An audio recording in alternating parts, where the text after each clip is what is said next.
محترم صدر، محترم وائس چانسلر صاحب، محترم اساتذہ، محترم مہمان، السلام علیکم ورحمۃ اللہ وبرکاتہ۔ رسول اکرم صلی اللہ علیہ وسلم کی ذات کچھ اعتقادی کے لحاظ سے نہیں، واقعاتی حیثیت سے ایک بہت جامع شخصیت تھی، اور اس میں مورخ کو، سوانح نگار کو مختلف چیزوں کا ذکر کرتا ہے۔ اگر ہم نبی کے معنی محدود لیں کہ وہ دین سکھاتا ہے، تو آپ نے ہمیں دین کی تعلیم دی، اور اس کے بعد دوسری حیثیتیں بھی ہیں اس میں، سیاسی اور عسکری وغیرہ وغیرہ۔ تو یہ اس کے محدود معنی ہوں گے۔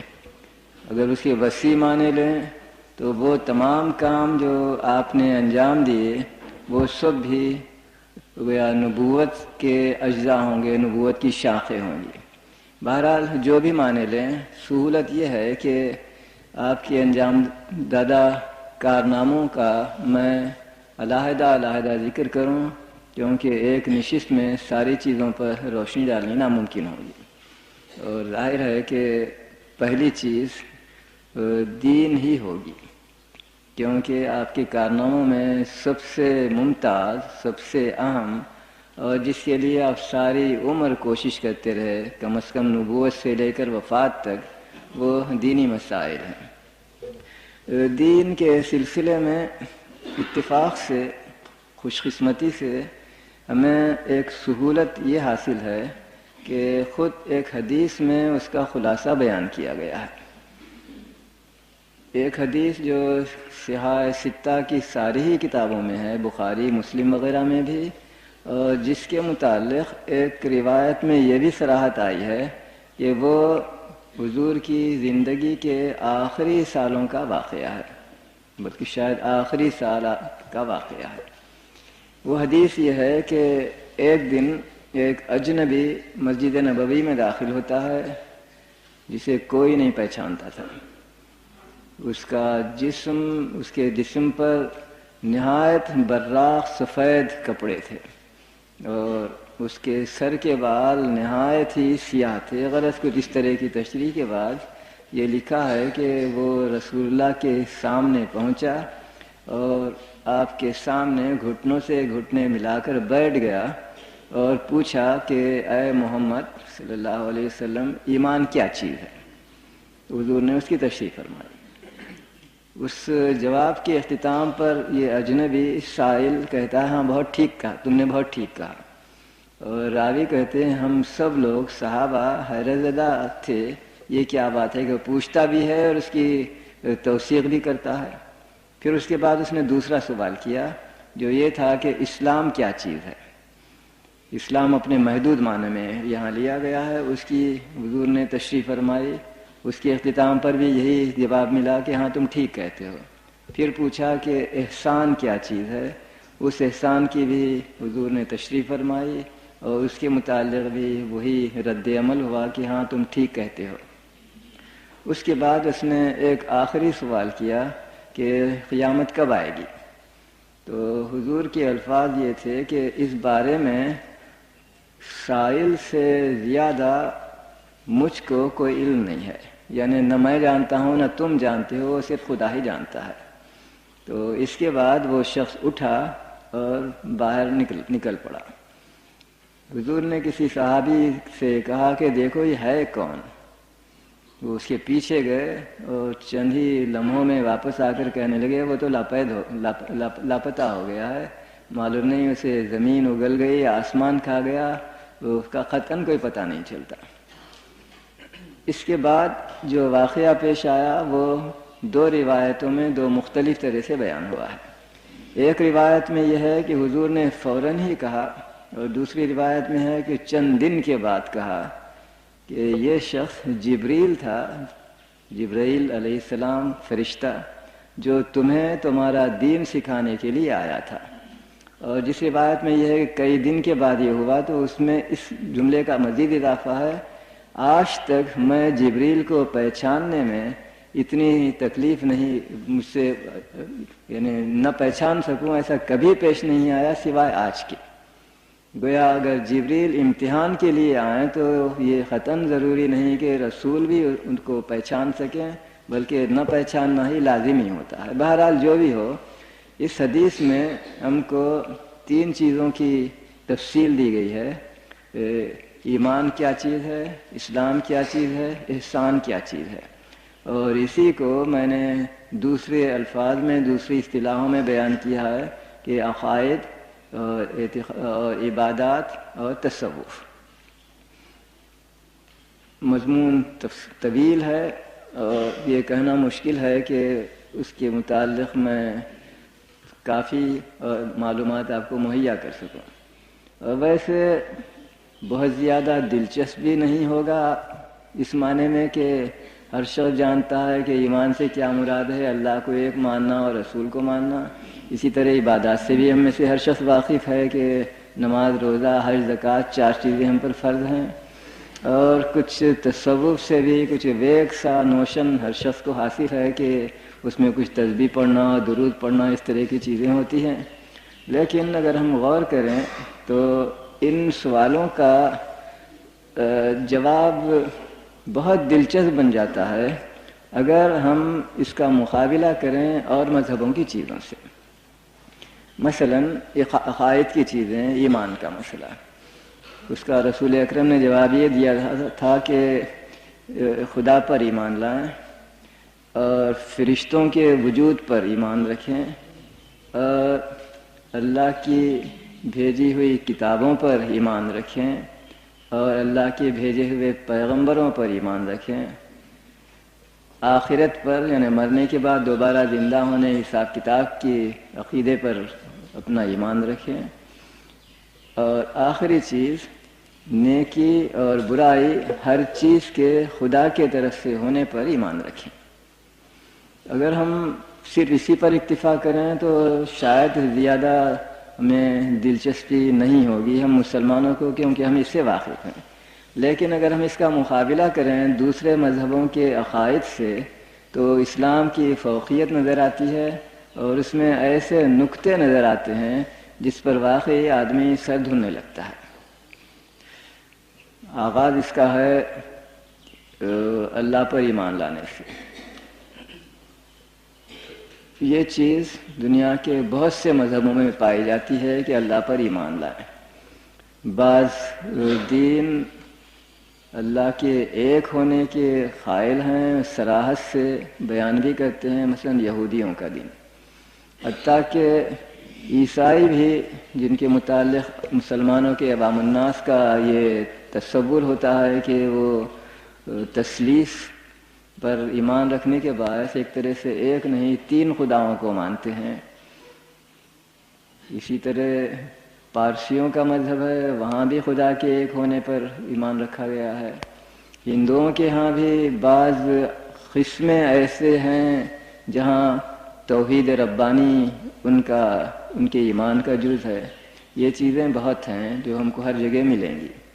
لیکن خود ان میں بھی اگر ہم غور سے دیکھیں تو نظر آتا ہے کہ اسلام کا نظریہ توحید زیادہ معقول، زیادہ سادہ اور زیادہ اچھا ہے بنسبت اور دینوں کی تعلیم کے. مثال کے طور پر عیسائیوں کے ہاں، جیسا میں نے ابھی آپ سے بیان کیا کہ تثلیث پر ایمان رکھا جاتا ہے. اور کسی عیسائی سے پوچھو اور اس سے کہو کہ تم 3 خداؤں پر ایمان رکھتے ہیں تو ہم سے لڑ پڑے گا اور کہے گا کہ قطعاً نہیں، ہم ایک ہی خدا کو مانتے ہیں اور یہ خدا کے 3 گویا مظہر ہیں کہ باپ اور بیٹا اور روح القدس. میں زیادہ تفصیلوں میں جا نہیں سکوں گا، صرف چند اشارے کروں گا کہ ان کا یہ بیان، عیسائیوں کا یہ بیان کہ تثلیث سے مراد توحید ہی ہے، بعض وقت اندرونی تردید کے باعث ہمیں اسے قبول کرنا ناممکن ہو جاتا ہے. چنانچہ ابھی حال میں کوئی 1.5 سال کا عرصہ ہوا، پیرس میں پروٹسٹنٹ چرچ کی طرف سے مجھے دعوت آئی تھی کہ ایک لیکچر دوں کسی اسلامی موضوع پر، وہ اسلامی عقائد وغیرہ کا اس میں ذکر تھا، اور وہاں میرا تعارف کراتے ہوئے یونیورسٹی کے وائس چانسلر کہیے، ریکٹور وہاں نام دیا جاتا ہے، انہوں نے بظاہر مجھ کو سمجھانے کے لیے یہ اصرار سے اور تکرار کے ساتھ کہا کہ عیسائی 3 خداؤں کو نہیں مانتے، وہ ایک ہی خدا کو مانتے ہیں۔ اس کے بعد میں نے اپنی تقریر شروع کی اور اس کا مجھے جواب دینا ایک معنی میں ضروری ہو گیا۔ میں نے کہا کہ اگر عیسائی واقعی صرف ایک خدا کو مانتے ہیں تو بسر و چشم، لیکن عیسائیوں کے ہاں ایک طرف یہ اصرار کے ساتھ ادعا ہے کہ خدا ایک ہے، اور دوسری طرف ان کا جو آمنت باللہ کی طرح کی چیز ہے، کریڈ، اس میں ایسی چیزیں بیان ہوتی ہیں جو اس کی تائید نہیں کرتی ہیں بلکہ تردید کرتی ہیں۔ غالباً آپ کو علم ہوگا کہ جس طرح مسلمانوں کے ہاں آمنت باللہ و ملائکتہ و کتبہ و رسولہ کی طرح کی ایک کریڈ پایا جاتا ہے، عیسائیوں کے ہاں بھی ہے، جس کے الفاظ کا مبیش اس طرح ہوتے ہیں: میں خدا پر ایمان لاتا ہوں اور خدا کے اکلوتے بیٹے حضرت عیسیٰ پر ایمان لاتا ہوں، جن کو فلاں بادشاہ کے زمانے میں تکلیف دے کر صلیب پر مارا گیا، پھر وہ جہنم میں گئے، 3 دن وہاں رہے، اس کے بعد آسمان پر گئے اور وہاں خدا کے داہنے ہاتھ پر بیٹھے۔ آئندہ زمانے میں وہ دوبارہ آئیں گے تاکہ زمین پر زندوں اور مردوں کا حساب لیں۔ پھر اس کے بعد کچھ اس طرح کے الفاظ ہوتے ہیں کہ خدا کی عظمت ہے جو ہمیشہ جاری رہے گی وغیرہ۔ تو میں نے اشارہ کیا کہ اگر یہ عقیدہ ہے کہ خدا حضرت عیسیٰ آسمان پر جانے کے بعد، میں اور چیزوں کو چھوڑ دیتا ہوں کہ وہ جہنم میں گئے وغیرہ، وہ اس وقت بحث کی چیز نہیں ہے، اگر وہ آسمان پر جانے کے بعد خدا کے داہنے ہاتھ پر بیٹھے تو کوئی شخص اپنے داہنے ہاتھ پر خود نہیں بیٹھ سکتا۔ اس کے معنی یہی ہوں گے کہ حضرت عیسیٰ الگ چیز ہیں اور خدا الگ چیز ہے، اور خدا کے وہ معزز مہمان ہو سکتے ہیں کہ خدا کے داہنے ہاتھ پر بیٹھتے ہیں، لیکن خدا وہ خود نہیں ہو سکتے کیونکہ کوئی شخص اپنے داہنے ہاتھ پر نہیں بیٹھ سکتا۔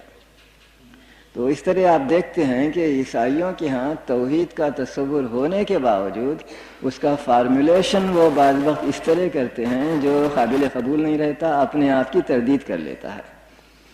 غرض توحید کے متعلق مسلمانوں کا جو تصور ہے وہ اتنا سادہ ہے اور اس میں اتنا زور دیا گیا ہے کہ اس طرح کی کوئی چیز ہمیں دوسرے مذہبوں میں نہیں ملتی۔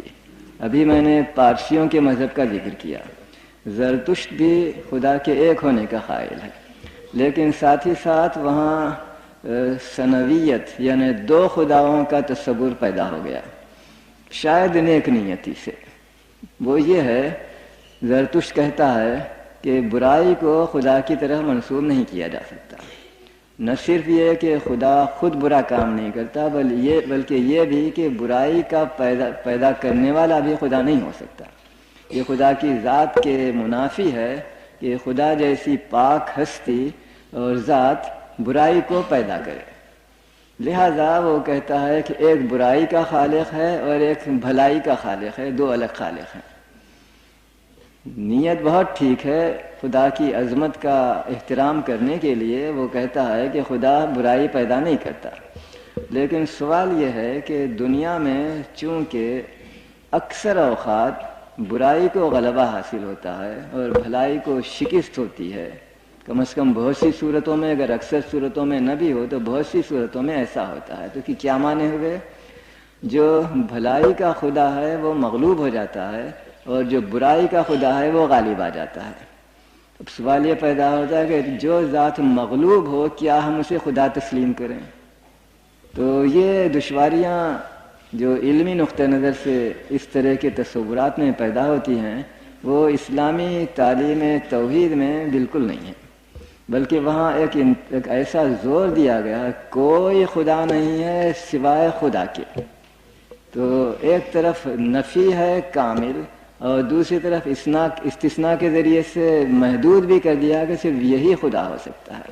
تو اتنے زور کے ساتھ بیان کرنا کسی اور مذہب کی تعلیم میں نظر نہیں آتا. حتیٰ کہ یہودیوں کے ہاں بھی صرف اتنا ہے کہ خدا ایک ہے، لیکن یہ جو زور ہے لا الہ الا اللہ، کوئی خدا نہیں ہے بجز خدا کے، ایسی چیز یہودیوں کی تعلیم میں بھی ہمیں نظر نہیں آتی. اس کے بعد دوسرا عقیدہ فرشتوں کا کے متعلق ہے. اس کو بھی اکثر مذہب قبول کرتے رہے ہیں. زرتشت کے ہاں بھی ہے، یہودیوں کے ہاں بھی ہے، عیسائیوں کے ہاں بھی ہے، مسلمانوں کے ہاں بھی ہے. میں وقت بچانے کے لیے اس میں زیادہ اس وقت بحث نہیں کروں گا. اس کے بعد کا جو لفظ ہے ہمارے عقائد کا، کتابیں، اللہ کی بھیجی ہوئی کتابوں پر میں ایمان لاتا ہوں، یہ اتنا اہم جملہ ہے کہ اس کی مماثل کوئی چیز ہمیں دوسرے مذہبوں میں نہیں ملتی. وہ یہ ہے کہ اگر یہاں یہ کہا جاتا کہ میں کتاب پر ایمان لاتا ہوں یعنی قرآن پر، تو صرف ایک کتاب ہوتی. ہمیں تعلیم دی گئی ہے کہ نہیں، ایک نہیں، خدا کی بھیجی ہوئی ساری کتابوں پر ایمان لانے کی ضرورت ہے. گویا فراخ دلی، وسیع القلبی ایک طرف، اور دوسری طرف ایمان کا عالمگیر ہونا اور ابتدا سے لے کر قیامت تک مسلسل جاری رہنا، یہ اس لفظ کے اندر نظر آتا ہے. کیونکہ اگر میں کتابوں پر ایمان لاؤں تو اس کے معنی یہ ہوتے ہیں کہ آدم علیہ السلام سے لے کر محمد علیہ السلام تک جتنی بھی کتابیں آئی ہیں وہ سب مختلف لوگوں کی نہیں، میری اپنی کتابیں ہیں. مثلا توریت یہودیوں کی ہی کتاب نہیں ہے، میری بھی کتاب ہے. انجیل عیسائیوں ہی کی کتاب نہیں ہے، میری بھی کتاب ہے. یہ تصور جو اسلام کے ایک عالمگیر ہونے اور ہمیشہ جاری رہنے والی مسلسل چیز کا جو نام ہے، ایسی تعلیم ہمیں دوسرے مذہبوں میں نہیں ملتی. عام طور پر دوسرے مذہب یہ کہتے ہیں کہ سارے دوسرے مذاہب غلط ہیں، جھوٹے ہیں، انہیں چھوڑو، صرف میرا مذہب سچا ہے. میں بطور مسلمان کہ میں بھی یہی کہوں گا کہ میرا ہی مذہب سچا ہے، لیکن دوسرے مذہبوں کو میں ہمیشہ سے غلط رہنے والی چیز نہیں کہتا. میں کہتا ہوں کہ ان میں سے کئی مذہب ایسے ہیں، بہت سے مذہب ایسے ہیں جو سچے مذہب ہیں. عیسائیوں کا اور یہودیوں کا اور حضرت ابراہیم کی امت کا، حضرت نوح کی امت کا، جو بھی مذہب رہے ہیں خدا کی طرف سے بھیجے ہوئے، وہ سچے اور درست اور الہی مذہب ہیں. اس کے باوجود میں ان پرانے مذہبوں پر عمل نہیں کرتا. کیوں؟ محض اس لیے کہ جس شخص نے پہلی کتاب بھیجی اسی خدا نے کچھ دنوں کے بعد ایک دوسری کتاب بھیجی کہ اب آئندہ سے اس دوسری کتاب پر عمل کرنا. تو اگر میں اس دوسری کتاب کی جگہ پہلی کتاب ہی پر عمل جاری رکھوں تو خدا کی اطاعت نہیں ہوگی بلکہ خدا کی نافرمانی ہی ہوگی. اسی لیے اسلامی تعلیم یہ ہے کہ خدا کی بھیجی ہوئی ساری کتابیں خدا ہی کا حکم ہیں اور اسی بنا پر ہمارے لیے ایک قابل احترام چیز ہیں. صرف ہم اس قانونی اصول کی بنا پر کہ آخری احکام واجب التعمیل رہتے ہیں اور اس سے پہلے کے احکام گویا منسوخ سمجھے جاتے ہیں، اس اصول کی بنا پر ہم آخری کتاب پر عمل کرتے ہیں. اس سے پہلے کی کتابوں پر عمل تو نہیں کرتے لیکن ان کو تسلیم کرتے ہیں، ان کا احترام کرتے ہیں. تو اس میں ایک نفسیاتی فائدہ اور بھی ہے. اگر میں کسی ہندو، کسی یہودی یا کسی عیسائی کو صرف یہ کہوں کہ تیرا مذہب جھوٹا ہے، تیری نجات کا واحد ذریعہ یہ ہے کہ تو اسلام قبول کرے اور تیرے پاس کی جو کتابیں ہیں وہ لغو اور جلا دینے کے قابل کتابیں ہیں، تو اس کے دل کو دکھ ہوگا اور غالباً وہ جوش غضب میں اس قدر متعصب ہو جائے گا کہ اس کے بعد کے جملے جو میں اسے بیان کروں گا اسلام کی حقانیت کے متعلق، وہ ان کے سننے کے لیے بھی تیار نہیں رہے گا. اس کے برخلاف اگر میں اس سے یہ کہوں کہ نہیں، تمہارا دین بھی سچا دین رہا ہے، تمہارے ہاں کی جو کتاب ہے وہ بھی اللہ ہی کی طرف سے بھیجی ہوئی کتاب ہے، اور اسی اللہ نے جس نے تمہیں یہ کتاب دی ایک نئی کتاب اب بھیجی ہے، تم اس کو پڑھو اور دیکھو کہ اس میں کیا بیان ہوا ہے، تو وہ نسبتاً زیادہ خوش دلی کے ساتھ اس کے پڑھنے اور غور کرنے کے لیے تیار ہو سکے گا۔ بالکل یہی چیز تیسری چیز پر بھی صادق آتی ہے، رسولوں پر ایمان لانے کا حکم دیا گیا۔ صرف اگر رسول پر ایمان لانے کا حکم دیا جاتا تو پیغمبر اسلام اس کے واحد گویا مفہوم سمجھے جاتے اور دوسرے انبیاء پر ہمیں ایمان لانے کی ضرورت نہیں ہوتی۔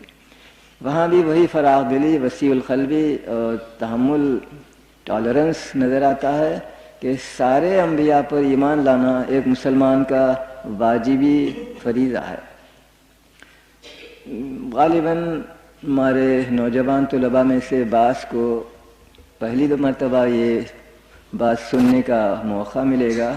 ایک حدیث میں جو میں نے مسند احمد بن حنبل میں پڑھی ہے، بعض دیگر کتابوں میں بھی یہ لکھا ہے، ایک دن رسول اکرم صلی اللہ علیہ وسلم نے فرمایا، آدم سے لے کر مجھ تک اللہ نے 1,24,000 نبی بھیجے، جن میں سے 315 رسول تھے، یعنی 315 کو کتابیں دی گئیں اور باقی 1,23,000 اور کچھ جو ہوتے ہیں وہ نبی تھے، جو اپنے سے پہلے کے نبی کی اگر کوئی کتاب تھی تو اسی کتاب پر عمل جاری رکھتے تھے۔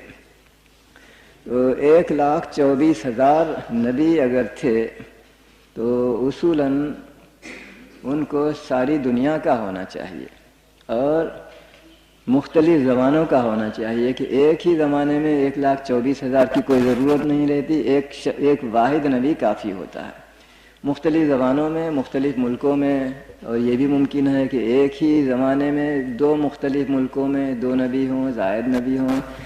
بہرحال رسول اکرم نے اس کی تعداد تو بیان فرما دی لیکن ان کے نام بیان نہ فرمائے، اور غالباً بیان فرما سکتے بھی نہ تھے، کیونکہ اگر 1,24,000 آدمیوں کے میں نام لکھنا چاہوں تو وہ بھی ایک ضخیم کتاب بن جائے، صرف نام ہی نام ہوں گے۔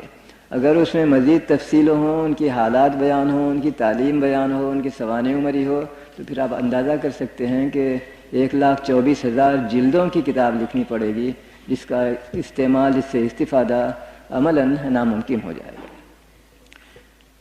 پیغمبر کا کیا مفہوم ہے؟ شاید یہ مختصراً میں آپ سے عرض کروں تو اچھا ہوگا، کیونکہ اس بارے میں مختلف مذہبوں میں کچھ تھوڑا سا فرق نظر آتا ہے۔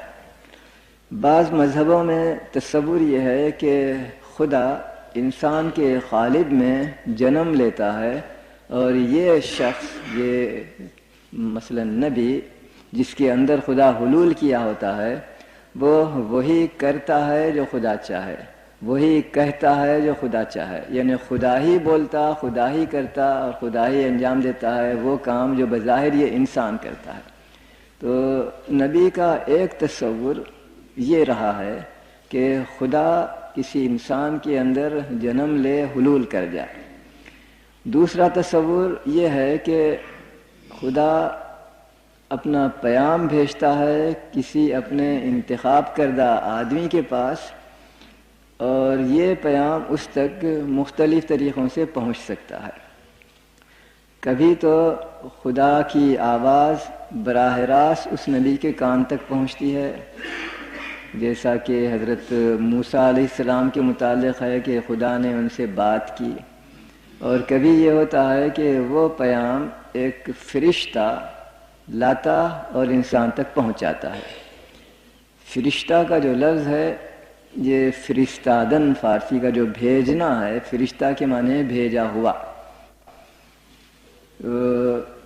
بعض وقت وہ ہستی، وہ مخلوق جسے ہم فرشتہ کہتے ہیں، عربی میں ملک کہتے ہیں، ملائکہ، وہ خدا کا پیام انسان تک لاتا ہے اور پہنچاتا ہے۔ اور ان فرشتوں میں یہ خامی نہیں ہوتی کہ پیام کا کوئی جو بھول جائیں، پیام کے پہنچانے میں کوئی غلطی کریں، یا پیام کے متعلق غلطی سے بڑھ کر جھوٹ طور سے کوئی چیز پہنچائیں، وہ ان کے لیے ممکن ہی نہیں ہے۔ جس طرح کے مثلاً میرے پاس ایک ٹیپ پر رجسٹر کرنے کا آلہ ہو تو اس آلے میں یہ امکان ہی نہیں ہے کہ وہ جھوٹ بولے، میں کچھ کہوں وہ کچھ نوٹ کرے۔ بالکل اسی طرح سے ایک مثال کے طور پر میں کہہ رہا ہوں کہ فرشتے بھی انسان تک خدا کا جو پیغام پہنچاتے ہیں وہ من و عن پہنچاتے ہیں، اس میں کوئی اختلاف نہیں ہوتا۔ وحی کے متعلق بھی یعنی فرشتے خدا کا پیغام انسان تک پہنچاتے ہیں، جس کو ہم اصطلاحاً وحی کہتے ہیں، وہ کیا چیز ہے؟ اس بارے میں غالباً آپ کو دلچسپی ہوگی یہ معلوم کر کے کہ جو لوگ مسلمان نہیں ہیں اور اسلام پر اعتراض کرنا چاہتے رہے ہیں، وہ وحی پر بھی اعتراض کرتے ہوئے کہتے ہیں کہ یہ ایک بیماری ہے۔ چنانچہ ایک مشہور مستشرق جو برٹش انڈیا میں انگریزی دور میں اب سے بہت پہلے کام کر چکا ہے اور جرمن تھا، جس کا نام ہے اسپرینگر۔ اسپرینگر اپنی تعلیم کے لحاظ سے ایک ڈاکٹر تھا، ایک طبیب تھا۔ چنانچہ اس نے سیرت النبی پر ایک کتاب لکھی ہے 3 جلدوں میں۔ وہ عربی دان بھی تھا، بہت بڑا مستشرق تھا، اور اپنے معلومات اس نے زیادہ تر بلکہ تماماً ہی کہنا چاہیے عربی ماخذوں پر، عربی کتابوں پر جو سیرت النبی کی ہیں مبنی کر کے وہ تالیف کی ہے۔ لیکن جہاں اس کو اپنی رائے دینے کی ضرورت پیش آئی، مثلاً وحی، اس وقت اپنی ذاتی رائے دیتا ہے، اور اس نے لکھا ہے کہ یہ مرگی کی بیماری معلوم ہوتی ہے، کیونکہ وحی کے متعلق عرب مؤلف، مسلمان مؤلف بیان کرتے ہیں کہ جب وہ آتی تو رسول اللہ کا چہرہ سرخ یا سانولا ہو جاتا تھا، اس کا رنگ بدل جاتا تھا، آپ پسینہ پسینہ ہو جاتے تھے اور بے حرکت ہو جاتے تھے۔ تو کہتا ہے کہ یہ علامتیں ہیں فلاں بیماری کے بطور طبیب کے۔ میں چونکہ ڈاکٹر نہیں ہوں، میں کہہ نہیں سکتا کہ اس کا یہ بیان کس حد تک صحیح ہے۔ بہرحال اس نے یہ اعتراض کیا ہے، لیکن اس کے متعلق اگر میں اپنی رائے ظاہر کر سکوں تو وہ یہ ہے کہ اسپرینگر نے وحی کی کیفیت کے متعلق ساری چیزیں جمع نہیں کی، بلکہ صرف چند چیزیں لیں اور ان کی اساس پر کہا کہ یہ علامتیں ہیں فلاں بیماری کی، جو میرے خیال میں صحیح طریقہ، علمی طریقہ، دیانتداری کا طریقہ نہیں ہو سکتا۔ چنانچہ میں نے وہ حدیثیں جمع کی جن میں وحی کے نزول کے وقت کا مشاہدہ مختلف صحابیوں سے مروی ہے۔ ہم نے دیکھا فلاں دن یکایک رسول اللہ کی حالت متغیر ہو گئی، وحی نازل ہونے لگی، اور اس وقت یہ کیفیت تھی، پھر چند لمحوں کے بعد وہ حالت دور ہو گئی، رسول اللہ اپنی نارمل حالت میں آ گئے، وغیرہ وغیرہ۔ ایسی حدیثیں میں نے جمع کی۔ ان حدیثوں میں ایک چیز غیر معمولی ہے، اور اس کا اسپرینگر کے بیان میں کوئی اشارہ تک نہیں ہے چجائے کہ اس کی توجیہ اور اس سے استدلال۔ وہ یہ ہے کہ جب وحی نازل ہوتی تو سارے ہی صحابہ کہتے ہیں جن کو اس کا تجربہ ہوا ہے کہ اس وقت رسول اللہ ایک اتنے بوجھل آدمی ہو جاتے کہ اس بوجھ کا تحمل تقریباً ناممکن ہوتا۔ چنانچہ اگر آپ کسی اونٹنی پر سوار ہوں اور اس وقت وحی آنے لگے تو وہ اونٹنی آپ کو برداشت نہیں کر سکتی، مجبور ہو جاتی کہ بیٹھ جائے۔ حضرت زید بن ثابت وہ کہتے ہیں کہ رسول اللہ کی مانڈی میری مانڈی کے اوپر تھی اور ایک آیت آپ پر وحی نازل ہونے لگی۔ اتنا بوجھ ہوا، مجھے خوف ہوا کہ میری ران کی ہڈی چٹک کر ٹوٹ جائے گی۔ اگر رسول اللہ کی ذات نہ ہوتی تو میں چیخ مار کر اپنا پاؤں کھینچ لیتا۔ وہ میرے لیے تقریباً ناممکن تھا کہ اس بوجھ کو میں سہار سکوں۔ اس کی کوئی توجیہ، جیسا میں نے کہا کہ اسپرینگر کے بیان میں اور اعتراض میں نہیں ہے۔ اس کے علاوہ اور بھی مؤلفوں نے جو وحی پر خیال آرائی کی ہے، وہ اس نقطے کو چپ ساتھ لیتے ہیں اور اس کے طرف توجہ نہیں کرتے، اس سے کوئی نتیجہ اخذ کرنے کی کوشش نہیں کرتے۔ یہ چیز میرے نزدیک اہم ہے، غیر معمولی چیز ہے۔ مجھ کو اور آپ کو وہ چیز کبھی پیش نہیں آتی، لہذا میری اور آپ کی معمولی بشری انسانی کیفیت پر مبنی کر کے میں اس کی توجیہ کبھی نہیں کر سکوں گا کہ وحی کیا چیز ہے۔ وحی صرف پیغمبر کو آتی ہے، اور پیغمبر کو بھی 24 گھنٹے وہ حالت نہیں رہتی، بلکہ کبھی کبھی جب خدا کوئی پیغام بھیجتا ہے تو اس پر وہ کیفیت طاری ہوتی ہے۔ ایک طرف یہ چیز، دوسری طرف میرے ایک دوست مصری ڈاکٹر نے مرگی کی بیماری کے متعلق کچھ معلومات طبی نقطہ نظر سے تازہ ترین جو مغربی معلومات ہیں وہ لکھے ایک مضمون میں۔ اس میں وہ کہتے ہیں کہ مرگی کا بیمار تشنج کی حالت میں ہوتا ہے، ہاتھ پاؤں مارتا ہے، بے قرار ہوتا ہے، ایک چیز۔ دوسری چیز، اس کی زبان سے الفاظ نکلتے ہیں، آوازیں نکلتی ہیں، لیکن وہ بالکل ناقابل فہم چیزیں ہوتی ہیں۔ وہ کچھ کہتا ضرور ہے لیکن کوئی ایسی چیز نہیں ہوتی جسے ہم سننے والے سمجھ سکیں۔ ان حالات میں یہ ہمیں غور کرنا چاہیے کہ آیا تشنج اور ہاتھ پاؤں مارنا، بے قرار ہو جانا، جس کا کوئی ذکر رسول اللہ کی زندگی میں اور وحی کے مشاہدات کرنے والی روایات میں ہمیں نہیں ملتا، اس لحاظ سے مرگی کا انتساب رسول اللہ کی طرف درست نہیں رہتا۔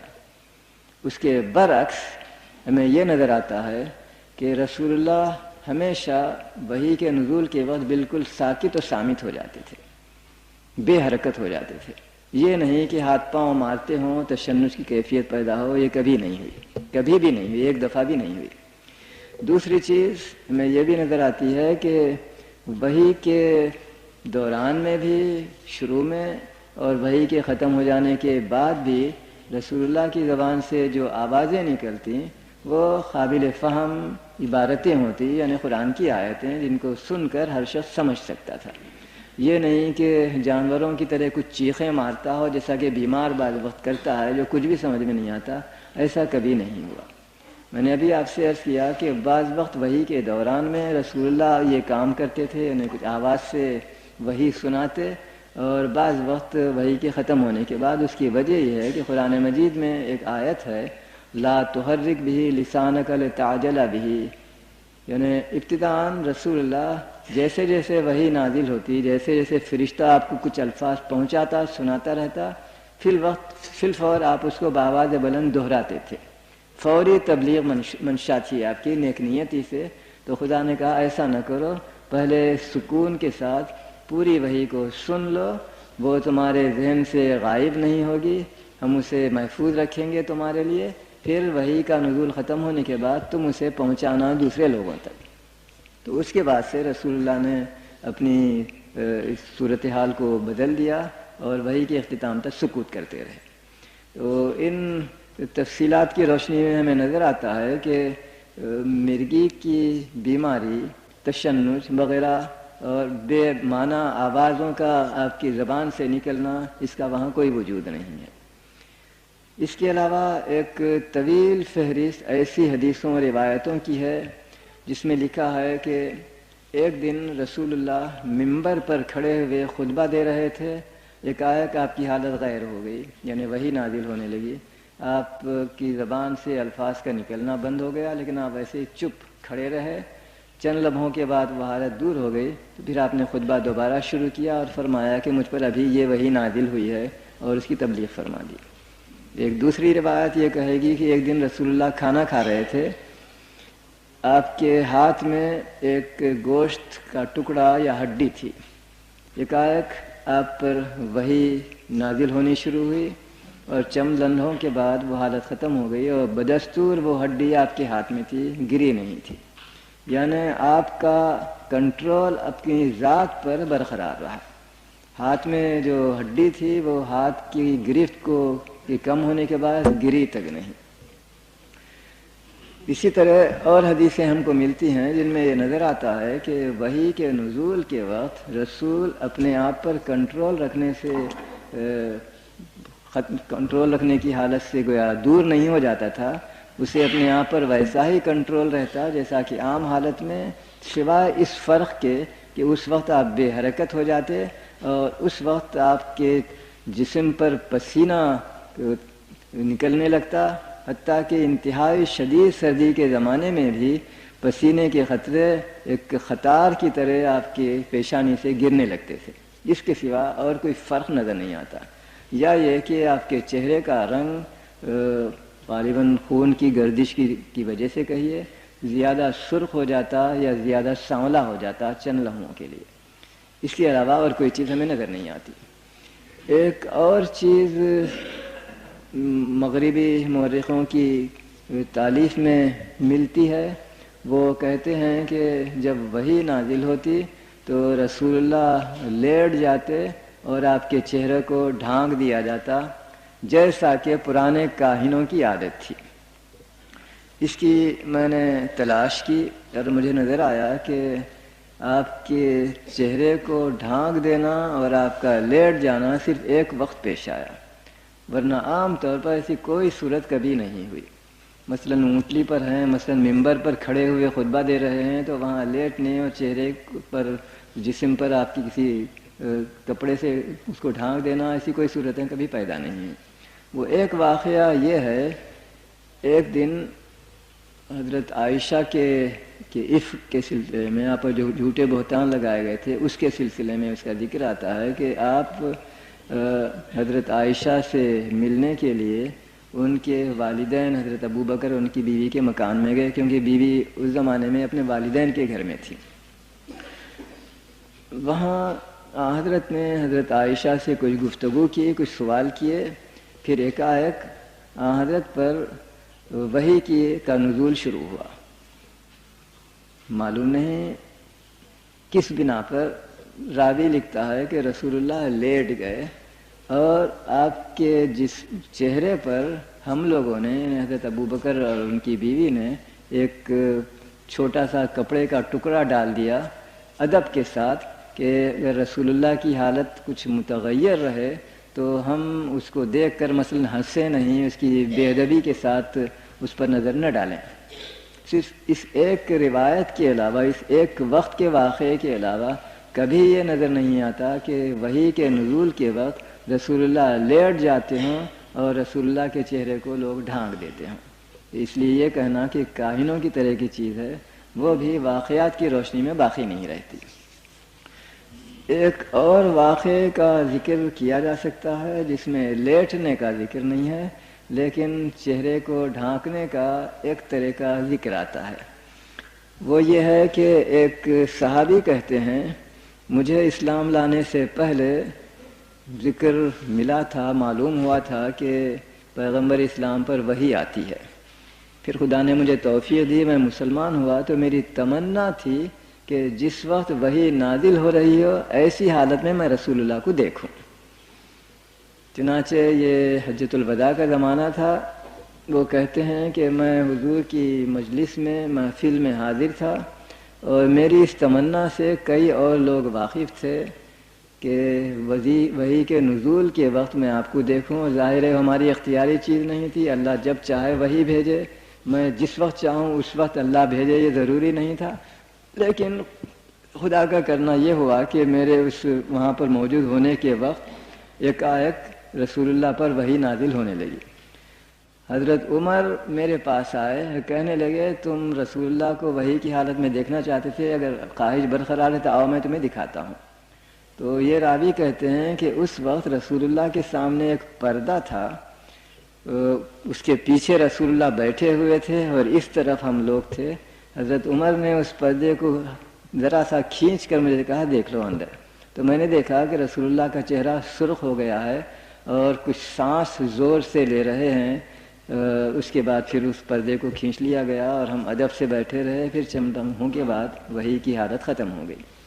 ان دو واقعات کے سوا جن میں صرف ایک مرتبہ پردہ ڈالنے کا ذکر ہے اور ایک مرتبہ رسول اللہ کا پردے کے پیچھے بیٹھے ہوئے ہونے کا ذکر ہے، اور کسی روایت میں ایسی تفصیلیں نہیں ملتی جو کاہنوں کی حالت سے اور اسی طرح کی چیزوں سے مشابہت رکھتی ہو۔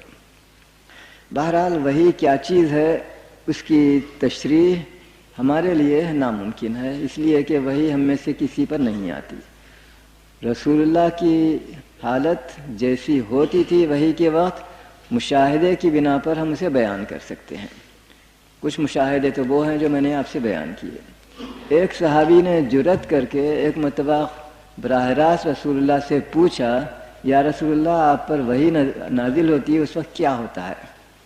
وہ جواب بھی دلچسپ ہے، اس کا میں مختصر ذکر کر کے اس بحث کو ختم کروں گا۔ حضور نے فرمایا کہ بعض وقت میرے کانوں میں گھنٹی بجتی ہے اور بڑی سخت تکلیف کی حالت ہوتی ہے، ایسا معلوم ہوتا ہے گویا میری جان نکل جائے گی، اتنی سخت وہ حالت ہوتی ہے۔ اور اس وقت میں کچھ آوازیں سنتا ہوں، وہ آوازیں مجھ پر نہ میرے دماغ میں پتھر کی طرح نقش ہو جاتی ہیں، اور اس حالت کے ختم ہونے کے بعد وہ مجھے ایسی ہی یاد ہوتی ہیں گویا کہ مجھے زبانی یاد تھی، میں ان کو لوگوں کے سامنے دہراتا ہوں۔ لیکن بعض وقت کوئی شخص نظر آتا ہے، یا تو آدمی کی شکل میں، اس وقت وہ آدمی کی طرح سے مجھے بولتا ہے، بعض وقت وہ کوئی پرندے کی طرح کا ہوتا ہے، یعنی ایک ایسی شخصیت، ایک ایسا انسان جسے پر بھی ہوں اور وہ آسمان کی فضا میں اڑتا رہتا ہے یا کھڑا رہتا ہے، اور وہ مجھے مخاطب ہو کر کچھ چیزیں کہتا ہے اور میں انہیں سن لیتا ہوں اور میں انہیں بھول نہیں سکتا، وہ میرے حافظے میں نقش ہو جاتی ہیں، پھر میں انہیں دہراتا ہوں۔ یہ رسول اللہ کا بیان ہے وحی کے نزول کے وقت، اور یہ الفاظ اس کے کافی اہم ہیں کہ اتنی شدید چیز ہوتی ہے کہ گویا میری جان نکل جائے گی، یہ رسول اللہ محسوس کرتے تھے اس وقت۔ اس لیے کوئی حیرت نہ ہو کہ آپ کا وزن بھی اتنا زیادہ ہو جاتا تھا کہ کسی اونٹنی کو بھی اس کا تحمل ممکن نہیں ہوتا تھا، اس سے بھی کم کسی انسان کے لیے، اور وہ محسوس کرتے تھے کہ یہ غیر معمولی حالت ہے۔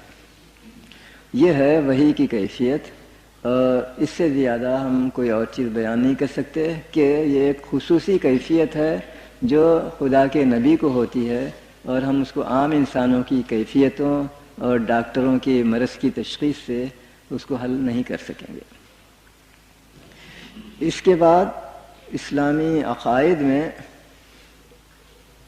پیغمبروں کے ذکر کے بعد آمنت باللہ و ملائکتہ و کتبہ و رسولہ کے بعد والیوم الآخر یعنی یوم آخرت کا ذکر آتا ہے۔ یہ چیز نفسیاتی نقطہ نظر سے بھی اہمیت رکھتی ہے۔ عقائد کے نقطہ نظر سے تو ہمیں اس پر ایمان لانا ہی ہے، لیکن نفسیاتی نقطہ نظر سے بھی اہم ہے۔ یعنی آدمی کا اس کے کیے ہوئے کاموں کے متعلق حساب و کتاب لیا جائے گا، اور اس حساب و کتاب کے مطابق اگر وہ قصوروار ہے تو اسے سزا دی جائے گی۔ تو یہ سینکشن، یہ تحدید اور یہ تخویف اس کو برائی سے روک سکتی ہے۔ چنانچہ اسلامی عقیدہ ایک طرح سے انسان کی بھلائی ہی کے لیے ہے، اور اس میں ایسے عناصر بھی پائے جاتے ہیں جو انسان کو اچھا کام کرنے کی ترغیب دیتے ہیں اور انسان کو بری باتیں کرنے سے روکتی اور بچاتی ہیں۔ ایک سینکشن ہے عقیدہ۔ اس سلسلے میں ایک چھوٹی سی چیز میرے ذہن میں آتی ہے۔ ہم سب اللہ کے بندے ہیں، وہ ہمارا آقا ہے، اگر وہ ہمیں کچھ حکم دے تو وہ مالک ہونے کی وجہ سے ہر حکم ہمیں دیکھ سکتا ہے، اور ہمارا فریضہ ہوگا کہ اسے انجام دے۔ اگر ایک ملازم، اس سے بھی بڑھ کر ایک غلام اپنے آقا کے احکام کی تعمیل کرے تو اس کو کسی جزا کے پانے کا، کسی شاباشی کے حاصل کرنے کا کوئی حق پیدا نہیں ہوتا۔ اس کے برخلاف اگر کوئی غلام، کوئی ملازم، کوئی نوکر آقا کے حکم کی اطاعت نہ کرے تو وہ سزا کا مستحق ہوتا ہے۔ دوسرے الفاظ میں کہنا یہ چاہتا ہوں کہ جنت کی اصولاً کوئی ضرورت نہیں، صرف دوزخ کی ضرورت ہے کہ ہم خدا کے بندے ہیں، ہم خدا کی اطاعت نہ کریں تو خدا ہمیں سزا دے سکتا ہے، اسے اس کا کامل حق ہے۔ لیکن اگر ہم اس کے احکام کی صرف تعمیل کریں تو ہمیں کوئی حق پیدا نہیں ہوتا کہ خدا ہمیں جنت دے۔ اس کے باوجود اس خدا کی مہربانی اور لطف ہے کہ وہ ہمیں جنت بھی دینے کا وعدہ کرتا ہے۔ دوسرے الفاظ میں تشویق بھی ہے اور تہدید و تخویف بھی ہے۔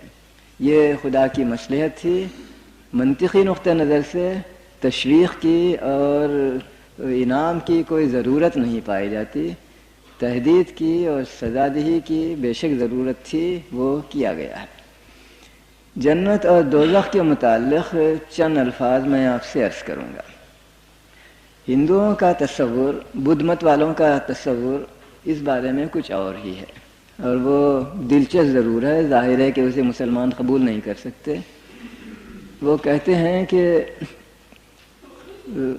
کائنات اپنی پیدائش سے لے کر قیامت تک اتنی ہی زندگی رکھتی ہے جس طرح ایک دریا میں اس کے پانی کے بہتے وقت ایک بلبلا اچھل پڑتا ہے، پھر دوبارہ پانی کے اسی دریا کے پانی میں گر جاتا ہے اور پھر دوبارہ دریا کا جز بن کر بہنے لگتا ہے۔ انسان کی ہی نہیں، کائنات کی زندگی اس بلبلے کے اچھل پڑنے اور دوبارہ گرنے تک کی مدت ہے خدا کے علم میں۔ اس لیے وہ کہتے ہیں، ان کا تصور جو تناسخ کا ہے وہ یہ ہے، اگر آدمی اچھا کام کرے تو اسے ایک جزا ملے گی، اور میں بھی بیان کروں گا کہ کیا ملے گی، اور اگر برا کام کرے تو اسے سزا ملے گی۔ وہ سزا ہندوؤں کے عقائد کے مطابق یہ ہے کہ اس برائی کی نوعیت کے مطابق وہ سزا ہوگی۔ اگر اس نے تھوڑی برائی کی ہے تو مثلا بادشاہ کی جگہ وہ مرنے کے بعد ایک غلام کے طور پر پیدا ہوگا۔ اگر اس سے بھی زیادہ بڑی اس نے برائی کی ہے تو بجائے مرنے کے بعد دوبارہ انسان رہنے کے وہ مثلا ایک کتا یا جانور یا بلی بن جاتا ہے۔ اس کی برائی اگر اس سے بھی زیادہ ہو تو وہ درخت بنے گا، اس سے بھی برائی بڑی ہو تو وہ پتھر بن جائے گا۔ نباتات، جمادات، حیوانات کے جو درجے ہیں، اس لحاظ سے وہ کہتے ہیں کہ اگر کسی کو پتھر بننے کی سزا دی گئی ہے تو اس پتھر کو ارتقاء کے ذریعے سے صدیوں بلکہ ملینوں کے سالوں کی مدت کے بعد اس کو درخت بننے کا موقع ملے گا۔ اگر درخت اپنی حیات میں اچھا کام کرتا رہے، خدا کے حکام کی تعمیل کرتا رہے، تو اس درخت کو حیوان، جانور بننے کا موقع ملے گا۔ وہ جانور اگر اچھے کام کرتا رہے تو اس کو گویا ادنا ترین قسم کا انسان بننے، شودر بننے کا موقع ملے گا۔ اگر شودر کی حیثیت سے انسان اچھا کام کرتے رہے، اپنے فرائض انجام دیتا رہے، تو مرنے کے بعد وہ ویش بنے گا، اور اس کے بعد چھتری بنے گا، اس کے بعد برہمن بنے گا۔ اگر برہمن نے اپنی زندگی اچھی طرح گزاری تو وہ مرنے کے بعد دوبارہ خدا کی ذات میں ضم ہو جائے گا، جس طرح وہ بلبلا کہ دوبارہ پانی میں گرا اور وہ پانی ہی بن گیا، تو برہمن دوبارہ خدا بن جائے گا۔ اگر برہمن نے زندگی برائی کے ساتھ گزاری تو پھر اسے وہی سزا ملے گی، اور دوبارہ اس کو جانور اور درخت اور پتھر وغیرہ بننا پڑے گا، اور پھر اس پر صدیاں اور ملینوں سال گزرنا پڑیں گے۔ یہ ان کا تصور ہے آواگون کا، تناسخ کا۔ مسلمانوں کا تصور اس بارے میں جنت اور دوزخ کا ہے، لیکن خود قرآن میں اور خود حدیث میں صراحت سے بیان کیا گیا ہے کہ وہاں جو چیزیں ہیں اسے تم سمجھ نہیں سکتے۔ یعنی اگر یہ بیان کیا گیا کہ جنت میں جانوروں کا، پرندوں کا گوشت کھانے کو ملے گا، وہاں شراب کی یا شہد کی یا دودھ کی نہریں ہوں گی، تو اس کا مفہوم یہ لینا پڑتا ہے کہ ہماری فہم کے مطابق ہمارے ذہن میں آسائش اور لذت کا جو تصور ہے، اس تصور کے مطابق ہمیں بتایا گیا ہے کہ جنت میں یہ چیز ہوگی۔ ورنہ صراحت سے کہا جاتا ہے قرآن مجید میں مثلا کہ وہاں وہ چیزیں ہیں جس کا تمہیں تصور بھی نہیں ہو سکتا۔ جب ہمیں اس کا تصور بھی نہیں ہوتا، جیسا کہ حدیث میں صاف الفاظ ہیں، جنت میں وہ چیزیں ہیں جسے نہ کسی آنکھ نے کبھی دیکھا، نہ کسی کان نے کبھی سنا، نہ کسی کے دل و دماغ پر کبھی اس کا خیال تک گزرا، تو پھر اسے ہم کیسے سمجھائیں گے؟ انسانی زندگی میں انسان چاہتا ہے کہ اس کو مثلا خوبصورت بیوی ملے، اچھی غذا ملے اور فلاں فلاں، تو یہ چیزیں ہمیں سمجھانے کے لیے کہ وہاں بڑی اچھی مقدار میں، بڑی اچھی صورت میں تمہیں مل جائیں گی۔ یہ ہو سکتا ہے کہ جو چیزیں حدیث اور قرآن میں آئی ہیں کہ وہاں حوریں ہوں گی اور وہاں فلاں ہوں گی، لفظاً بھی ہو سکتا ہے، اور نہ بھی ہو تو اس کی کوئی خلاف ورزی نہیں ہوتی، کیونکہ قرآن خود کہتا ہے کہ وہاں تمہیں ہر خواہش کی چیز ملے گی، اور حدیث میں صراحت ہے کہ وہاں جو چیزیں ہیں اس کا تمہیں کبھی تصور بھی نہیں ہو سکتا، تو دونوں امکانات باقی رہتے ہیں۔ آخری چیز بہت پیچیدہ ہے عقائد میں، برائی اور بھلائی دونوں خدا کی طرف سے ہیں۔ اس میں ایک طرف تو پارسیوں کے مذہب کی تردید ہوتی ہے جو کہتے ہیں کہ بھلائی کا خدا الگ ہے اور برائی کا خدا الگ ہے، جس میں منطقی نقطہ نظر سے یہ خامی ہے کہ اگر بھلائی کسی وقت مغلوب ہو جائے تو دوسرے معنی میں اس کا مفہوم یہ نکلتا ہے کہ بھلائی کا خدا مغلوب ہو جائے اور اس کے باوجود ہم اسے خدا مانتے رہیں، جسے عقل قبول نہیں کرتی۔ اس کے برخلاف اسلام یہ کہتا ہے کہ والقدر خیرہ و شرہ من اللہ تعالی، برائی اور بھلائی دونوں خدا کی طرف سے ہوتی ہیں۔ اس تصور کی وجہ ایک ذیلی سوال پیدا ہوتا ہے کہ جب برائی اور بھلائی دونوں خدا کی طرف سے ہیں تو پھر مجھے سزا کیوں دی جاتی ہے؟ جبر و قدر کا مسئلہ یہ بڑا پیچیدہ مسئلہ ہے، اس پر صدیوں سے، ہزاروں سال سے دنیا کے ہر مذہب میں بحث ہوتی آئی ہے، اور اب تک اس کا کوئی حل نہیں ہو سکا، اس معنی میں کہ اگر ہم ایک جواب دیں کہ انسان مجبور ہے اور وہی کرتا ہے جو خدا نے مقدر کر رکھا ہے، تو اس پر کچھ اعتراض ہوتے ہیں۔ اس کے برخلاف اگر ہم یہ کہیں کہ نہیں، انسان قادر ہے، وہ جو چاہے کر سکتا ہے، تو اس پر کچھ اور اعتراض ہوتے ہیں۔ ڈائلیما ہے، یعنی دونوں صورتیں بھی ناممکن ہو جاتی ہیں۔ اسی وجہ سے رسول اکرم صلی اللہ علیہ وسلم نے بہت ہی زور کے ساتھ تاکید کی ہے، اس بحث میں نہ پڑو، تم سے پہلے کی قومیں اس مسئلے میں بحث کرنے لگیں اور گمراہ ہو گئیں۔ تو ان حالات میں اصولاً تو مجھے اس میں مزید بحث کی ضرورت نہیں ہونی چاہیے، لیکن تھوڑی سی میں توجیہ کرتا ہوں۔ ابھی میں نے آپ سے کہا کہ اگر انسان کو مجبور قرار دیا جائے، یعنی وہ ایک مشین کی طرح سے، ایک روبوٹ کی طرح سے وہی کام کرتا ہے جو خدا نے مقدر کر رکھا ہے، تو اس پر ہم یہ پوچھتے ہیں کہ اگر میں برائی کروں تو مجھے سزا کیوں دی جاتی ہے؟ اعتراض، یہ سوال ٹھیک ہے، لیکن یہی بھلا مانس انسان کبھی یہ نہیں سوچتا کہ اگر میں بھلائی کرتا ہوں تو وہ بھی تو آٹومیٹیکلی ہوگی، پھر مجھے جنت کا کیا حق ہے؟ اس پر وہ کبھی غور نہیں کرتا۔ دونوں چیزیں آٹومیٹک ہی ہوں گی، بھلائی کا کرنا بھی اور برائی کا کرنا بھی۔ اس کے برخلاف اگر ہم یہ کہیں کہ خدا کی طرف سے وہ چیزیں ہمارے ذہن میں نہیں آتی، بلکہ ہم خود طے کرتے ہیں کہ مجھے کیا کرنا چاہیے اور کیا نہیں کرنا چاہیے، تو اس میں خامی یہ ہے، اس کا مفہوم یہ نکلتا ہے کہ خدا کو معلوم نہیں کہ انسان کیا کرنے والا ہے، حالانکہ وہ علام الغیوب ہے، ساری اگلی اور پچھلی چیزوں کو وہ ان کے وجود میں آنے کے پہلے سے جانتا ہے۔ تو اگر ہم انسان کو قادر قرار دے لیں تو اس کے معنی یہ نکلتے ہیں کہ خدا کو علم نہیں ہے کہ میں کیا کرنے والا ہوں، اور خدا ہمارے اس کام کو جو ہم کرنے والے ہیں وہ خود پیدا نہیں کرتا بلکہ ہم پیدا کرتے ہیں۔ یہ ہے وہ ڈائلیما جس کی بنا پر رسول اکرم نے فرمایا ہے کہ اس بحث میں نہ پڑو۔ حقیقت میں یہ دونوں دو مختلف پلینز کے مختلف ہو گیا بلندی کی چیزیں ہیں۔ انسان کی ذمہ داری، جواب دہی، یہ زمینی تصور ہے۔ خدا کی قدرت، خدا کا مقدر کر سکنا، یہ آسمانی تصور ہے۔ ان دونوں میں اسی طرح تصادم کا کوئی امکان نہیں پایا جاتا، جس طرح چاند بھی گردش کرتا ہے، سورج بھی گردش کرتا ہے، لیکن دو مختلف پلینس میں، اور ان میں آپس میں کبھی تصادم نہیں ہو سکتا، اسی طرح دونوں چیزیں اپنی جگہ برقرار رہتی ہیں۔ میں ذمہ دار ہوں اپنے کاموں کا، خدا پیدا کرتا ہے میری ہر چیز کو، ان میں تصادم نہیں ہوتا ہے۔ یہ گویا خلاصہ ہے اس تصور کا۔ ایک آخری چیز پر میں اس بحث کو ختم کروں گا. ایک دن ایک میرے دماغ پر ایک انکشاف سا ہوا اور وہ عجیب و غریب چیز ہے. وہ یہ ہے کہ خدا نے انسان کو اپنا خلیفہ کیوں بنایا؟ ہم میں دوسری مخلوقات کے مقابلے میں کوئی خاص فوقیت نہیں پائی جاتی. ہاتھی مجھ سے زیادہ طاقتور ہوتا ہے، شیر مجھ سے زیادہ بہادر ہوتا ہے، پرندہ مجھ سے زیادہ تیز ہوتا ہے، پہاڑ مجھ سے زیادہ مضبوط ہوتا ہے وغیرہ. تو مجھے کیا خصوصیت ایسی مجھ میں تھی جس کی بنا پر خدا نے مجھے اپنا خلیفہ بنایا؟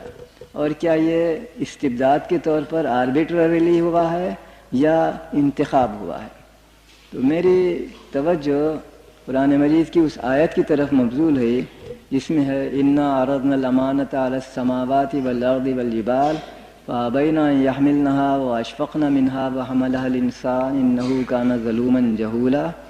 ہم نے ایک امانت پیش کی آسمان اور آسمانوں پر رہنے والوں کے سامنے، زمین اور زمین پر رہنے والوں کے سامنے، حتیٰ کہ مضبوط ترین چیز جو انسان کے تصور میں نے پہاڑوں پر، کسی کو بھی یہ ہمت نہیں ہوئی کہ اس امانت کو قبول کریں. سب ہی ڈرے اور سبھوں نے انکار کر دیا. اگر قبول کیا تو انسان نے، جو ظالم بھی ہے اور جاہل بھی ہے.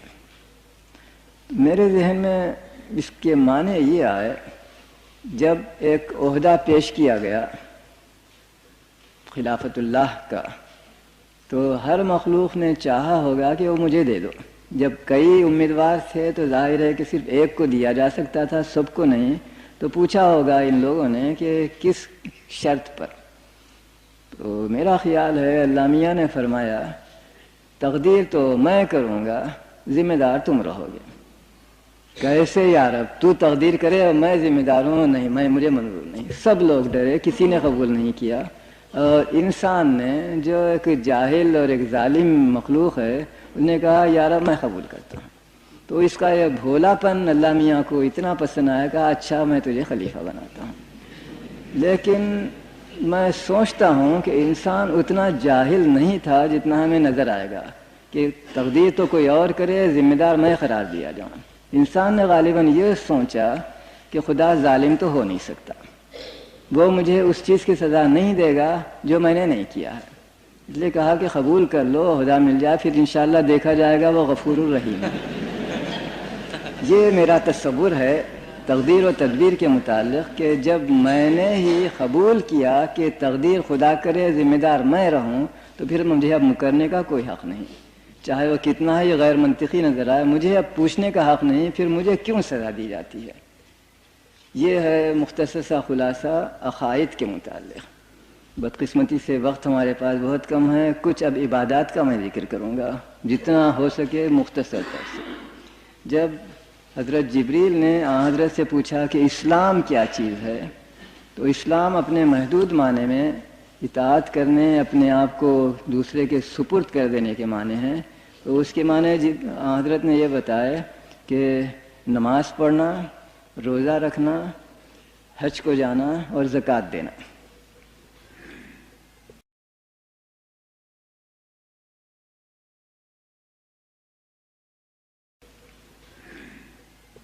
نماز کا بھی اگر ہم مقابلہ کریں دوسری قوموں، دوسری ملتوں کی عبادت سے، تو ہمیں اسلام کی بڑی فوقیت نظر آتی ہے.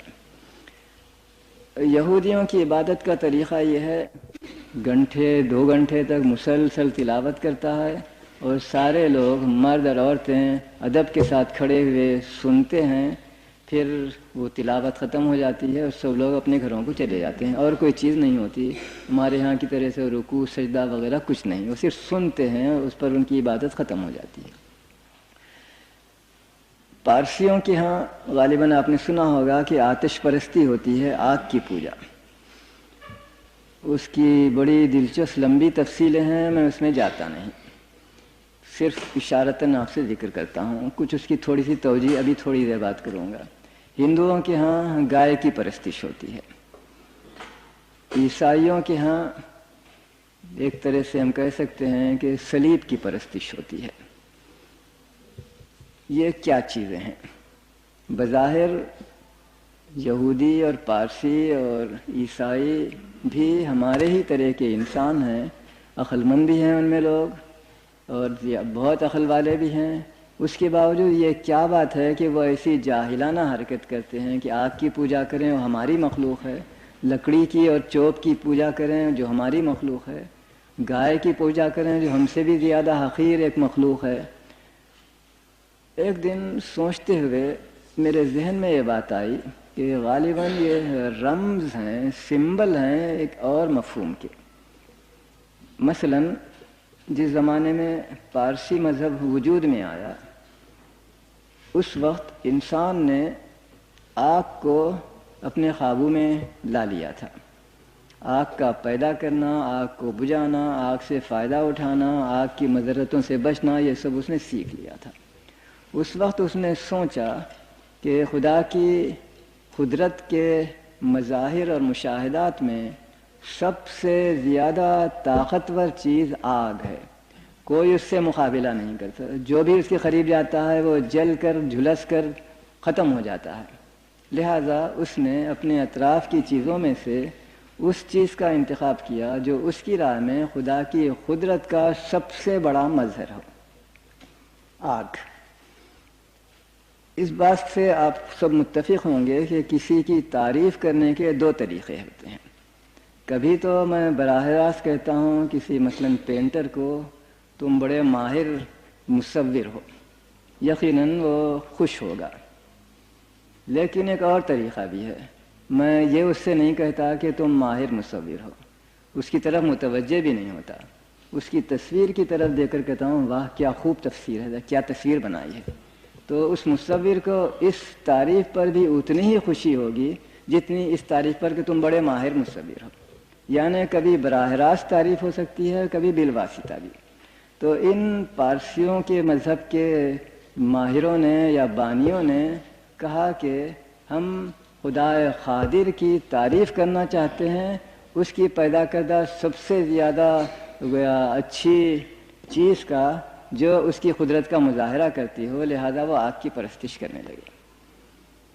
ہندوستان میں جب آرینس پہنچے تو انہوں نے گائے کو ڈومیسٹیکیٹ کر لیا اور دیکھا کہ یہ جانور وہ ہے جو سراسر ہماری منفعت کے لیے ہے، ہم اس کا گوشت کھا سکتے ہیں، ہم اس کا دودھ پی سکتے ہیں، ہم اس پر بوجھ لاد سکتے ہیں، وہ ہماری زمینوں کی ناگر کر سکتا ہے، ہمارے سامان کو ڈھو کر دور لے جا سکتا ہے، حتیٰ کہ اس کا گوبر بھی ہم ایندھن کے طور پر جلا سکتے ہیں کہ کوئی چیز بیکار نہیں جاتی، وہ منفعت ہی منفعت، مجسم منفعت ہے۔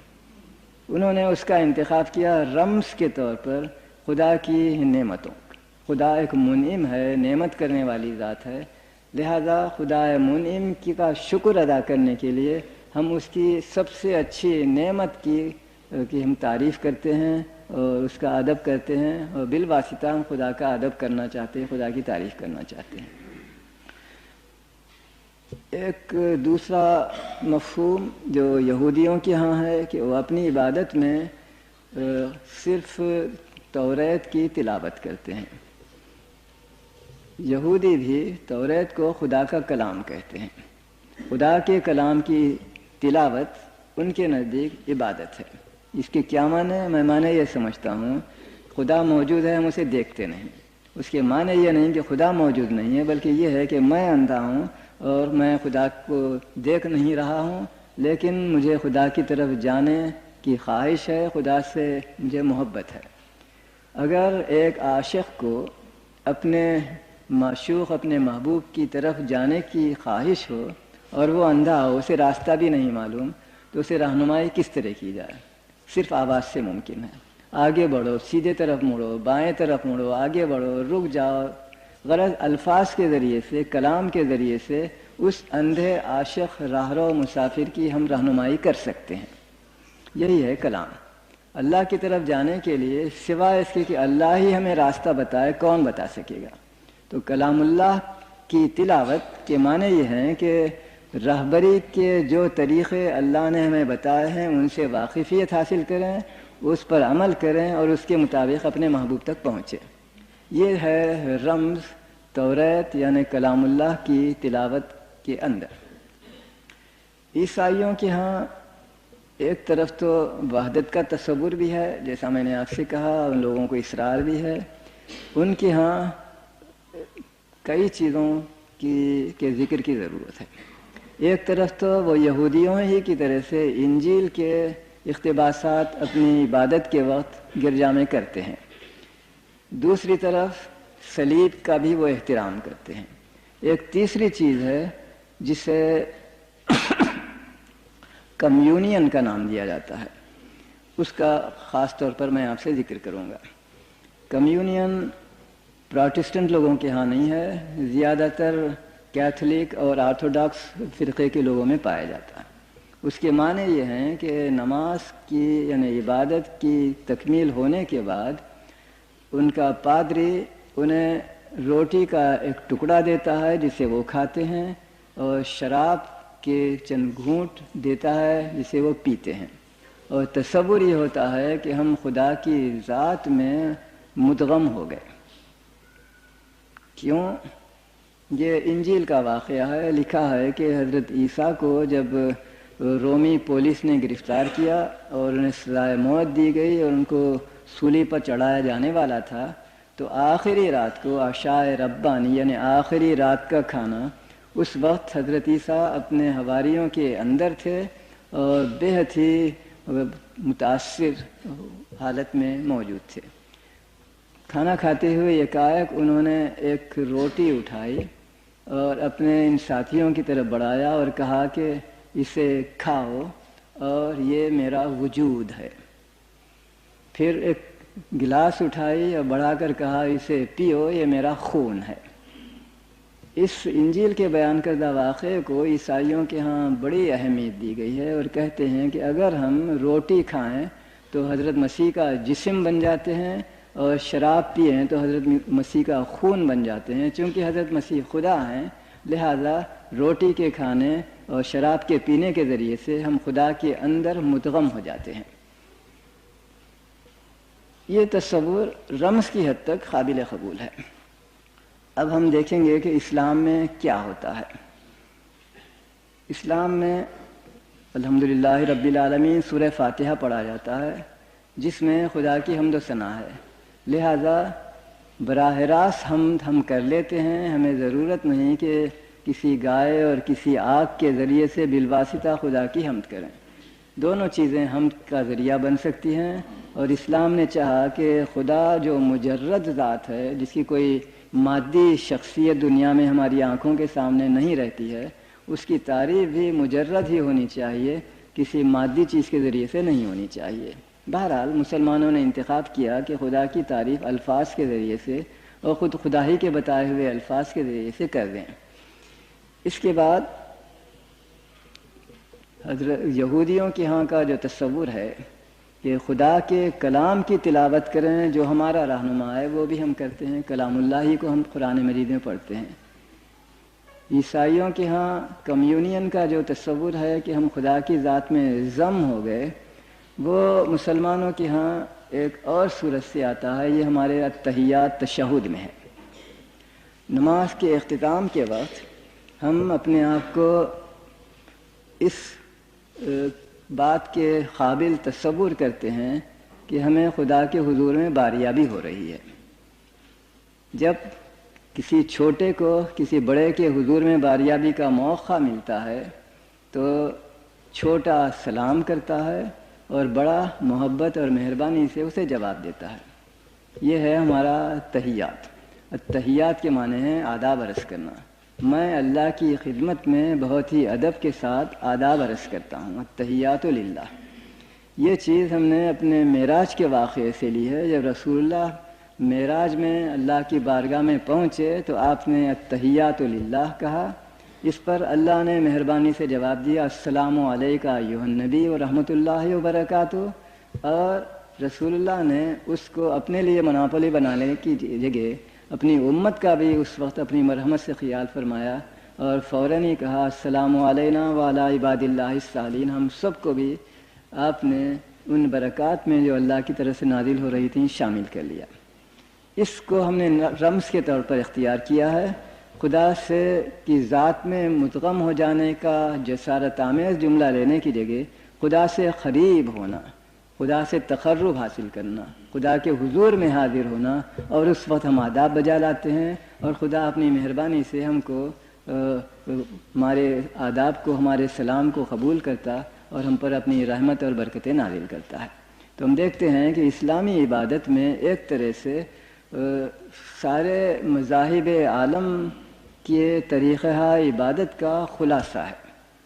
میں اس سے آگے پڑھوں گا 2-3 منٹ اور لے کر کہ اسلامی عبادت میں انسانوں اور الہی دینوں کی عبادتوں کا طریقہ ہی یکجا نہیں ہو گیا ہے، بلکہ ساری کائنات کے طریقہ عبادت کا خلاصہ بھی اسی کے اندر ہے۔ کس معنی میں؟ کائنات میں 3 قسم کی چیزیں ہی پائی جاتی ہیں: نباتات، جمادات، حیوانات۔ جمادات کے متعلق ہم دیکھتے ہیں کہ وہ کبھی حرکت نہیں کرتے، ساکت رہتے ہیں۔ مثلا پہاڑ، وہ حرکت نہیں کرتا، یہ ہے چپ کھڑے رہنا۔ قوموا للہ قانتین، نماز میں ہم پہلے کھڑے ہو جاتے ہیں بے حرکت، سکوت کے ساتھ۔ یہ گویا جمادات کی عبادت کا طریقہ ہے جو ہماری نماز کے اندر شامل ہو گیا۔ حیوانات، اگر آپ نے کبھی غور نہیں کیا تو اب غور کیجئے، ہمیشہ رکوع کی حالت میں رہتے ہیں۔ ان کی عبادت یہ ہے کہ 24 گھنٹے رکوع کی حالت میں رہیں۔ وَارْكَعُوا مَعَ الرَّاكِعِينَ، ہمیں بھی حکم دیا گیا کہ جانوروں کی طرح بھی تم عبادت کرو۔ درخت، ان کے منہ، ان کی جڑیں ہیں، ان جڑوں کے ذریعے سے وہ اپنی غذا حاصل کرتے ہیں، اور وہ 24 گھنٹے سجدے کی حالت میں ہوتی ہیں۔ لہذا اسلامی عبادت میں جمادات کی عبادت بھی شامل ہے، نباتات کی عبادت بھی شامل ہے، حیوانات کی عبادت بھی شامل ہے، اور پھر اس میں گویا کچھ انسانی خصوصیت کی چیزیں بھی ہیں، تحیات وغیرہ۔ تو ہم دیکھتے ہیں کہ اسلامی عبادت ساری کائنات کی عبادتوں میں اس بنا پر بہتر اور برتر ہے کہ وہ سب کا مجموعہ ہے، کوئی ایک چیز پر وہ منحصر نہیں ہے۔ میں سمجھتا ہوں نماز کے لیے ہمیں اس کو روکنا پڑے گا، اور آپ چاہیں تو نماز کے بعد کچھ اور چیزیں جو روزے اور حج کے متعلق ہیں، پھر آخر میں تصوف کے متعلق میں عرض کر سکوں گا۔ السلام علیکم۔ السلام علیکم ورحمۃ اللہ وبرکاتہ۔ غالباً مجھے آپ لوگوں سے پوچھنا ہوگا اور آپ کی رائے کے مطابق عمل کیا جائے گا، یا تقریر کو ختم کیا جائے یا یہ کہ اس کی تکمیل کی جائے۔ جیسا کہ آپ نے دیکھا ہوگا کہ تقریر کا ایک جز یعنی عقائد، اس پر ایک حد تک میں نے کچھ چیزیں بیان کر دیں۔ دوسرا جز عبادات، اس کا پہلا حصہ شروع ہوا، پھر اس کے بعد تکمیل کے علاوہ تیسری چیز تصوف، یہ چیزیں باقی رہ گئی ہیں۔ اگر آپ چاہیں تو مختصراً میں ان پر کچھ عرض کرنے کی کوشش کروں گا، ورنہ میں اس کے لیے پوری طرح آمادہ ہوں کہ اس کو ختم کر دیا جائے اور پھر سوالات کے جوابات دیے جا سکتے ہیں۔ الامر فوق الادب، آپ کے احکام کی تعمیل کرتا ہوں۔ میں سمجھتا ہوں کہ مجھے اب نماز کے متعلق کچھ اور چیز بیان کرنے کی ضرورت نہیں رہی، اور میں آخری جملے کو دہراتا ہوں کہ مسلمانوں کی نماز کائنات کی نمازوں کا خلاصہ، سنتھیسس ہے۔ اب کچھ روزے کے متعلق مختصراً عرض کروں گا۔ حال میں پیرس میں ایک کتاب شائع ہوئی ہے، ایک یورپین غیر مسلم غالباً کیتھولک ڈاکٹر کے قلم سے۔ اس کا عنوان ہے لوژن یعنی روزہ۔ اس کے پڑھتے ہوئے مجھے بعض عجیب و غریب چیزیں معلوم ہوئیں۔ وہ کہتا ہے کہ روزہ طبی نقطہ نظر سے مفید ہے انسانوں کے لیے، اس تفصیل میں نہیں جاتا۔ وہیں وہ ایک عجیب و غریب چیز بیان کرتا ہے کہ روزہ انسانوں ہی میں نہیں، کائنات کی اور چیزوں میں، درختوں میں بھی اور حیوانوں میں بھی پایا جاتا ہے۔ کچھ اس کا میں خلاصہ آپ سے عرض کروں گا کہ دلچسپی کے خاطر، اگرچہ کہ اسے کوئی خاص اہمیت نہیں ہمارے موضوع سے۔ جہاں تک حیوانات کا تعلق ہے، اس نے ذکر کیا ہے کہ جو جانور بالکل فطری حالت پر رہتے ہیں، وحشی جانور، ان کو جس زمانے میں برف باری ہوتی ہے، کھانے کو کوئی چیز نہیں ملتی، پینے کو کوئی چیز نہیں ملتی، اور اس کا سلسلہ بعض وقت مہینوں تک جاری رہتا ہے۔ نسبتاً جنوبی علاقوں میں برف باری کم ہوتی ہے، وہاں بہت ہفتہ بھر زمین پٹی ہوئی رہتی ہے، لیکن جتنا اور شمال میں جائیں اس کی مدت دراز تر ہوتی جاتی ہے اور مہینوں تک زمین نظر نہیں آتی، زمین ڈھکی ہوئی رہتی ہے برف سے۔ اور جو جانور اپنی غذا خود ہی حاصل کرتے ہیں، انہیں کوئی چیز نہ کھانے کو ملتی ہے اور نہ پینے کو، اور اس کے باوجود وہ مرتے نہیں۔ کیا کرتے ہیں؟ اس نے لکھا ہے، تحقیقات سے معلوم ہوا کہ ایسے جانور، ایسے پرندے، سانپ بھی اور دیگر پرندے بھی غاروں میں چلے جاتے ہیں، پہاڑوں کے غاروں میں، اور وہیں سو جاتے ہیں، جس کو ہائبرنیشن کہتے ہیں، یعنی سردی کے زمانے کی نیند، جس کا سلسلہ مہینوں، ہفتوں اور مہینوں جاری رہتا ہے۔ اور وہ اپنے مشاہدات لکھتا ہے، یا ان چیزوں کی تحقیقات کرنے والے لوگوں نے جو مشاہدے کیے ہیں وہ یہ کہ اس نہ کھانے اور نہ پینے کی حالت، یعنی روزے کے باعث ان جانوروں میں جوانی نئے سرے سے آ جاتی ہے۔ جب سردی کا زمانہ ختم ہو کر بہار کا زمانہ آنے لگتا ہے تو اس وقت جو پرندے ان غاروں میں ہیں، ان کے پرانے پر جھڑ جاتے ہیں اور نئے پر نکل آتے ہیں، جن کی طراوت، جن کے رنگ کی خوشنمائی وغیرہ سے معلوم ہوتا ہے کہ وہ پھر نئے سرے سے جوان ہو گئے ہیں۔ اسی طرح سانپ کے متعلق وہ کہتا ہے کہ اس کی جھلی جھڑ جاتی ہے اور ایک نیا، اس کو نئی کھال ملتی ہے، نیا چمڑا ملتا ہے، جو چمک دمک اور طراوت میں پہلے سے بھی زیادہ بڑا ہوتا ہے، اچھا ہوتا ہے۔ اور یہ کہ اس زمانے میں ان جانوروں میں واقعی ایک جوانی آ جاتی ہے، اچھا ہوتا ہے۔ اور یہ کہ اس زمانے میں ان جانوروں میں واقعی ایک جوانی آ جاتی ہے، یعنی انہیں اپنے آپ کی تعداد کو بڑھانے کے لیے نر کو مادے کے ساتھ ملنے کی خواہش پیدا ہوتی ہے۔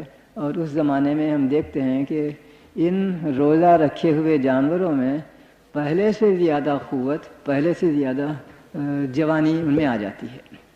اسی طرح درختوں کے متعلق وہ بیان کرتا ہے کہ سردی کے زمانے میں، خاص کر برف باری کے زمانے میں، درختوں کے سارے پتے جھڑ جاتے ہیں اور انہیں کوئی پانی نہیں دیا جاتا، ان کا ایریگیشن نہیں ہوتا، گویا وہ روزہ رکھتے ہیں۔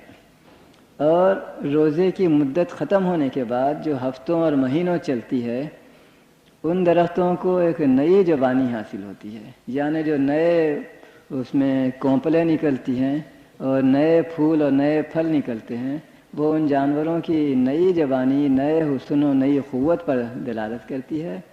ان مشاہدات کی روشنی میں ڈاکٹر جوفرے اس کا نام ہے، وہ کہتا ہے کہ انسانوں کو بھی روزہ رکھنا چاہیے ہر سال، یہ ان کی صحت کے لیے بہتر ہوگا اور یہ ان کو نئی توانائی اور نئی جوانی عطا کرے گا۔ پھر اس کے بعد اس نے اور طبی بحثیں کی ہیں کہ آج کل کے زمانے میں بہت سی بیماریاں ایسی ہیں جن کا کوئی علاج اب تک معلوم نہیں ہوگا، اور ان کا علاج اگر کیا جاتا ہے تو اب طویل یا مختصر فاقہ کشی کے ذریعے سے، یعنی روزے کے ذریعے سے۔ چنانچہ اس نے لکھا ہے کہ اس کی رائے میں 7 ہفتے روزہ رکھنا چاہیے اور ہر ہفتے میں 1 دن روزہ توڑ دینا چاہیے، جو 6 دن کے 7 ہفتے، 6 7 42 دن کا روزہ، جسے ہم اپنا چلہ کہہ سکتے ہیں۔ اس کی رائے میں یہ بہترین طریقہ ہے جو انسان کی صحت کو محفوظ رکھنے کے لیے پایا جاتا ہے۔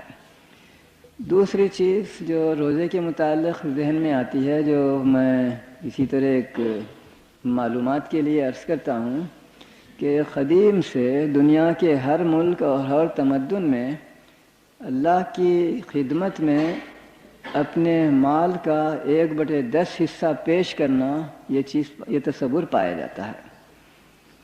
خود قرآن مجید میں بھی اس کی طرف ایک لطیف سا اشارہ ہے، من جاء بالحسنۃ فلہ عشر امثالھا، جو شخص ایک نیکی کرتا ہے خدا اس کو 10 گنا فائدہ پہنچاتا ہے، نفع اس پر انعام اکرام کرتا ہے۔ دوسرے الفاظ میں اگر ہم اپنی جائیداد کا 1/10 حصہ اللہ کی خدمت میں پیش کریں، خیرات کریں، تو گویا ہم اپنی پوری جائیداد اللہ کو دے دیتے ہیں۔ یہ تصور بہت قدیم زمانے سے دنیا کی ساری قوموں میں کہنا چاہیے کہ پایا جاتا ہے۔ اس کا اطلاق روزے پر جتنا اچھا ہوتا ہے اور عبادتوں پر نہیں ہوتا۔ عیسائیوں کے ہاں بھی یہ تصور ہے، اور غالباً آپ کو معلوم ہوگا کہ عیسائی مذہب کے لحاظ سے ان کے قدیم ترین تصورات مذہبی کے مطابق انسان کو 40 دن روزہ رکھنا چاہیے، لینٹ کا روزہ۔ اور اس لینٹ کے روزے میں وہ اتوار کو خارج رکھتے ہیں، یعنی 40 دن میں جتنے اتوار آئیں اس دن تو وہ روزہ نہ رکھیں، اور باقی 34 دن وہ روزہ رکھتے ہیں۔ اس کے باوجود وہ بھی کہتے ہیں کہ ہمارا روزہ خدا کی خدمت میں ہماری غذا کا 1/10 حصہ پیش کرنا ہے، مگر وہ ایک رمزی ہی چیز رہتی ہے، حقیقی نہیں، اس معنی میں کہ 34 دن کو اگر ہم 10 سے ضرب دیں تو 340 دن ہوں گے۔ 340 دن نہ قمری سال کے ہیں اور نہ فصلی شمسی سال کے۔ اس کے برخلاف مسلمان 1 مہینہ روزہ رکھتے ہیں۔ اگر صرف اتنا ہی ہوتا تو ان کا روزہ بھی 29 یا 30 دن کے لحاظ سے 290 یا 300 دن سال کا 10واں حصہ نہیں بنتا۔ لیکن رسول اکرم صلی اللہ علیہ وسلم نے ایک حدیث میں ارشاد فرمایا ہے کہ جو شخص رمضان کے روزے رکھے اور اس کے بعد آنے والے مہینے شوال میں 6 دن روزہ رکھے تو گویا وہ سارا سال روزہ رکھتا ہے۔ 29 دن اور 6 دن یہ ہوں گے 35 دن۔ 35 کو 10 سے ضرب دیں 350 دن۔ اگر رمضان 30 ہوا تو 30 اور 6 36 دن 360۔ 350 اور 360 کا گویا درمیانی حصہ 355 دن ہوں گے، اور یہ ہیں قمری سال کے دن۔ گویا رمضان اور 6 شوال ملا کر سال کا 1/10 حصہ بن جاتے ہیں۔ اس کو اور ایک طرح سے بھی ہم دیکھ سکتے ہیں، وہ زیادہ سہل اور آسان اور عام فہم ہے۔ 1 مہینہ روزہ رکھیں تو 10 مہینے کے برابر ہو گیا۔ 6 دن روزہ رکھیں تو 60 دن ہوئے، 60 دن کے 2 مہینے ہوتے ہیں۔ 10 مہینے اور 2 مہینے 12 مہینے جو پورا سال ہے۔ اگر ہم ہر سال یہ روزے رکھیں رمضان اور 6 شوال تو پورا سال روزہ رکھنا ہوگا، پوری عمر ہماری خدا کی خدمت میں اپنے جسم کی بھی اور اپنی غذا کی بھی خدا کی خدمت میں پیش کرنے کی صورت پیدا ہو جاتی ہے۔ یہ تھا کچھ روزے کا مختصراً ذکر۔ حج اس سے بھی زیادہ دلچسپ چیز ہے۔ یہ ایک معنی میں اسلام کی خصوصیت نہیں، یعنی اور دینوں میں بھی ایک قسم کا حج پایا جاتا ہے، لیکن اس کی اساس پر غور کریں تو نظر آتا ہے کہ اور قوموں کا حج یا تو اپنے کسی بزرگ، کسی ولی، کسی بانی مذہب کی قبر کی زیارت کرنا ہے، یا مظاہر قدرت خدا کی پیدا کردہ عجائبات میں سے کسی بہت ہی عجیب چیز کے مقام کی زیارت کرنا ہے۔ چنانچہ ہندو مثلاً دریائے گنگا کے منبع کی زیارت کرتے ہیں اور سمجھتے ہیں کہ اس میں بڑا ثواب ہے۔ دریائے گنگا اور جمنا کے ایک جگہ ہونے کا مقام جو الہ آباد میں ہے، سنگم، اس کی زیارت کرنا اور سمجھتے ہیں کہ اس زیارت میں بڑا ثواب ہے۔ اسی طرح مثلاً عیسائیوں کے ہاں حضرت عیسیٰ کی جو مبینہ خبر ہے، اگرچہ وہ کہتے ہیں کہ وہ آسمان پر جا چکے ہیں، خبر خالی ہے، لیکن ان کی جو خبر تھی اس کی زیارت کرنا ان کے نزدیک انتہائی ثواب کی چیز ہے۔ اور عام عیسائی جو بیت المقدس نہیں جا سکتے ہیں، وہ سینٹ پیٹر کی خبر جو ویٹیکان میں اٹلی میں ہے اس کی زیارت کرنا ضروری سمجھتے ہیں۔ اور تو اور مذہب کے نام سے بھی نفرت رکھنے والے کمیونسٹ جب یہ کبھی انگلستان کو جاتے ہیں تو ان کے نہایت ہی محترم افراد، وزیر اعظم اور وزیر خارجہ اور صدر حکومت وغیرہ، یہ بھی کارل مارکس کی قبر کی زیارت کے لیے ضرور ہی جاتے ہیں، گویا ان کے ہاں بھی حج پایا جاتا ہے۔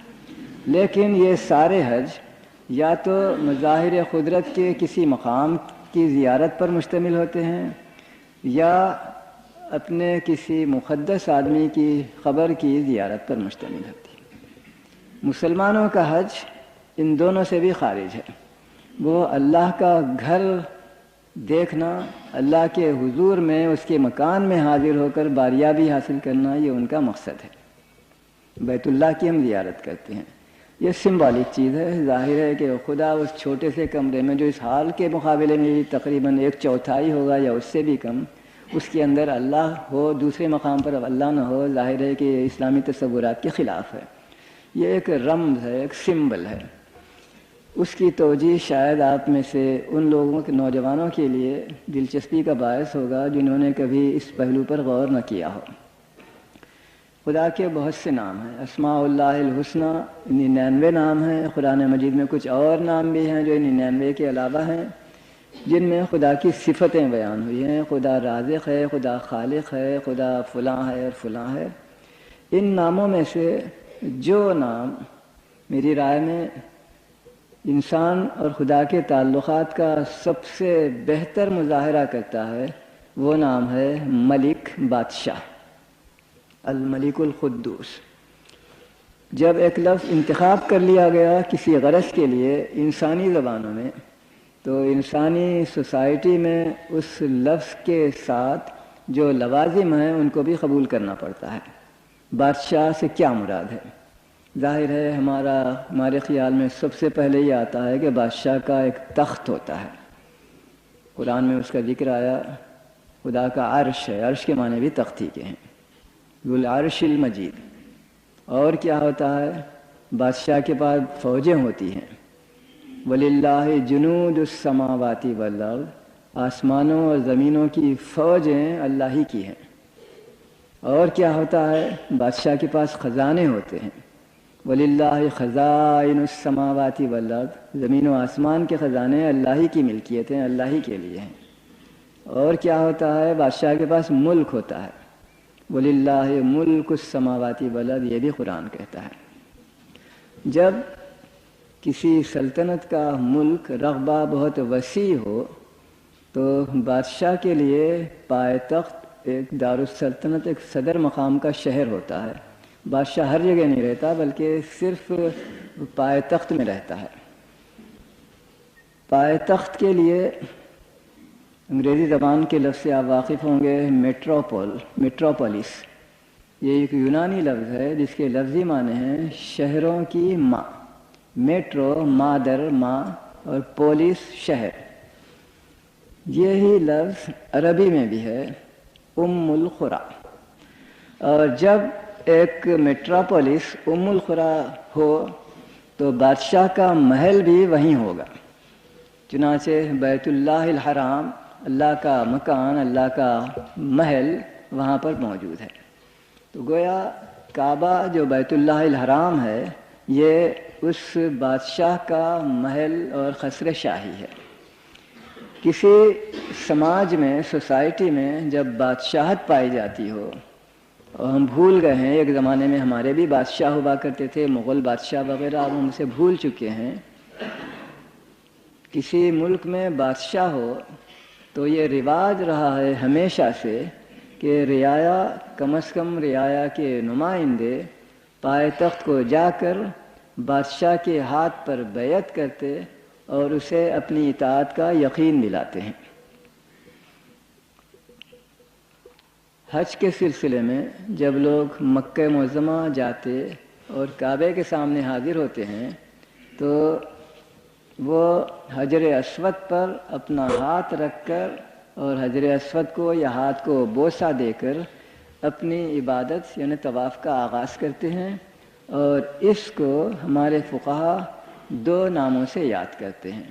اسے استلام بھی کہتے ہیں اور اسے بیعت بھی کہتے ہیں۔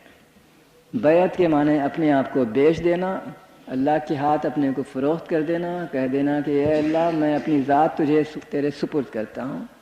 استلام کے معنی ہے حاصل کرنا، یعنی ہم معاہدے کو حاصل کرتے ہیں، اللہ سے ایک معاہدہ کرتے ہیں اور معاہدے کی تکمیل کرتے ہیں۔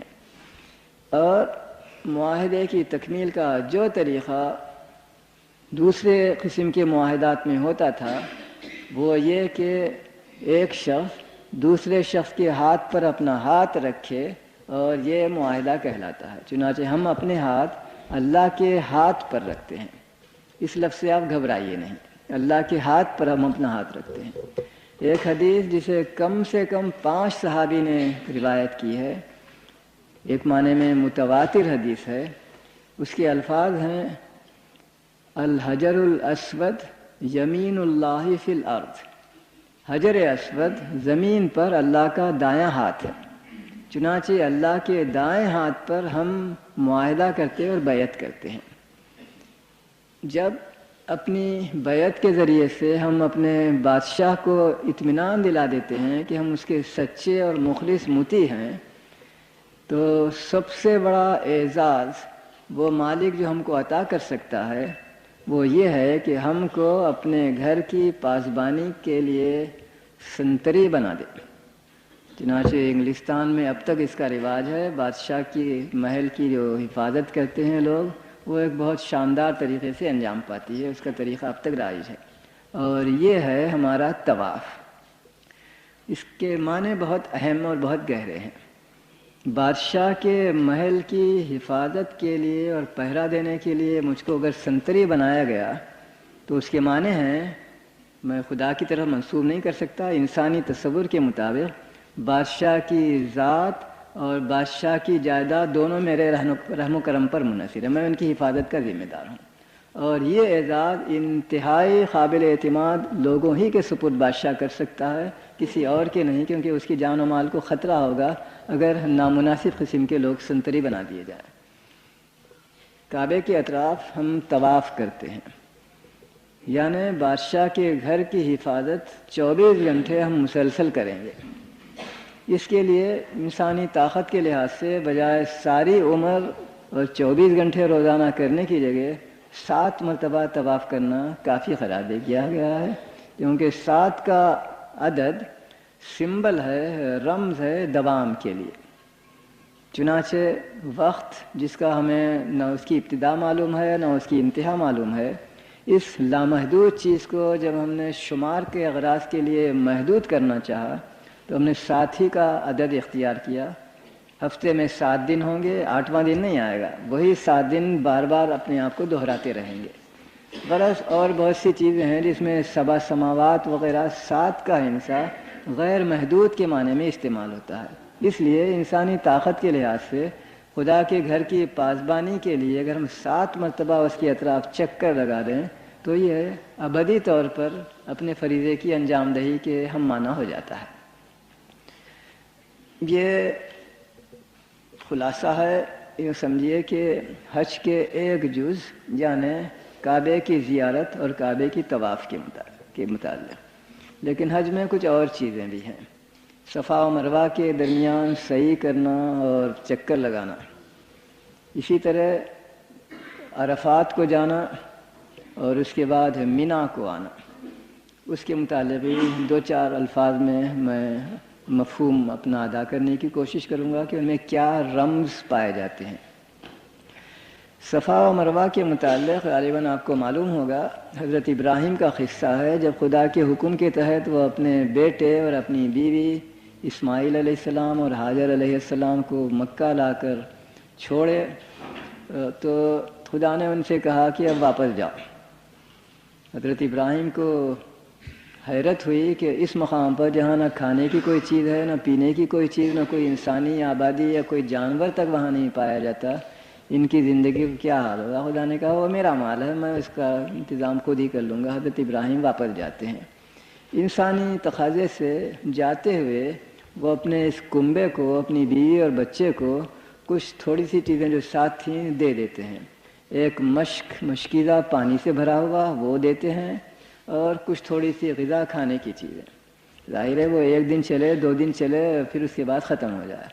چنانچہ ہمارے مورخ بیان کرتے ہیں کہ جب وہ ذخیرہ غذا کا ختم ہو گیا تو دودھ پیتا بچہ حضرت اسماعیل علیہ السلام پیاس سے بے قرار ہو گئے، چلانے رونے لگے.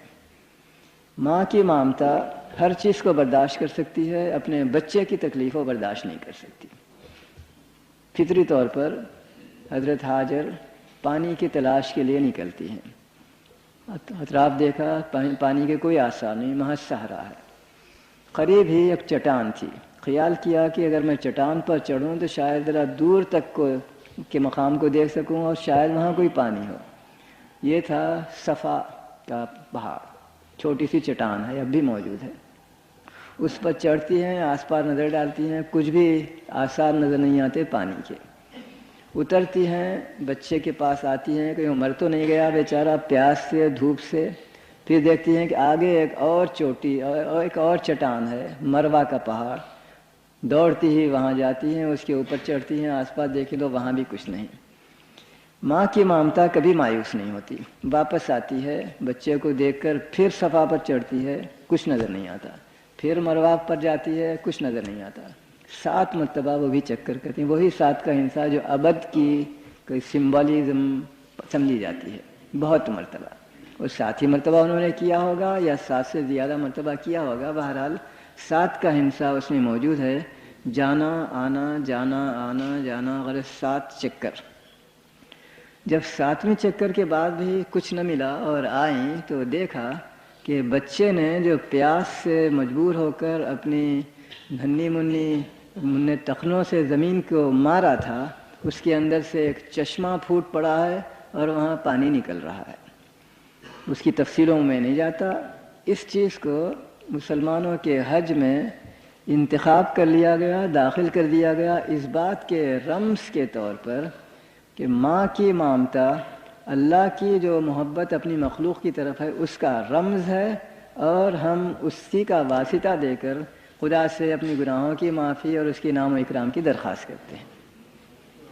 اس کے بعد ہم جاتے ہیں مکے سے عرفات کو.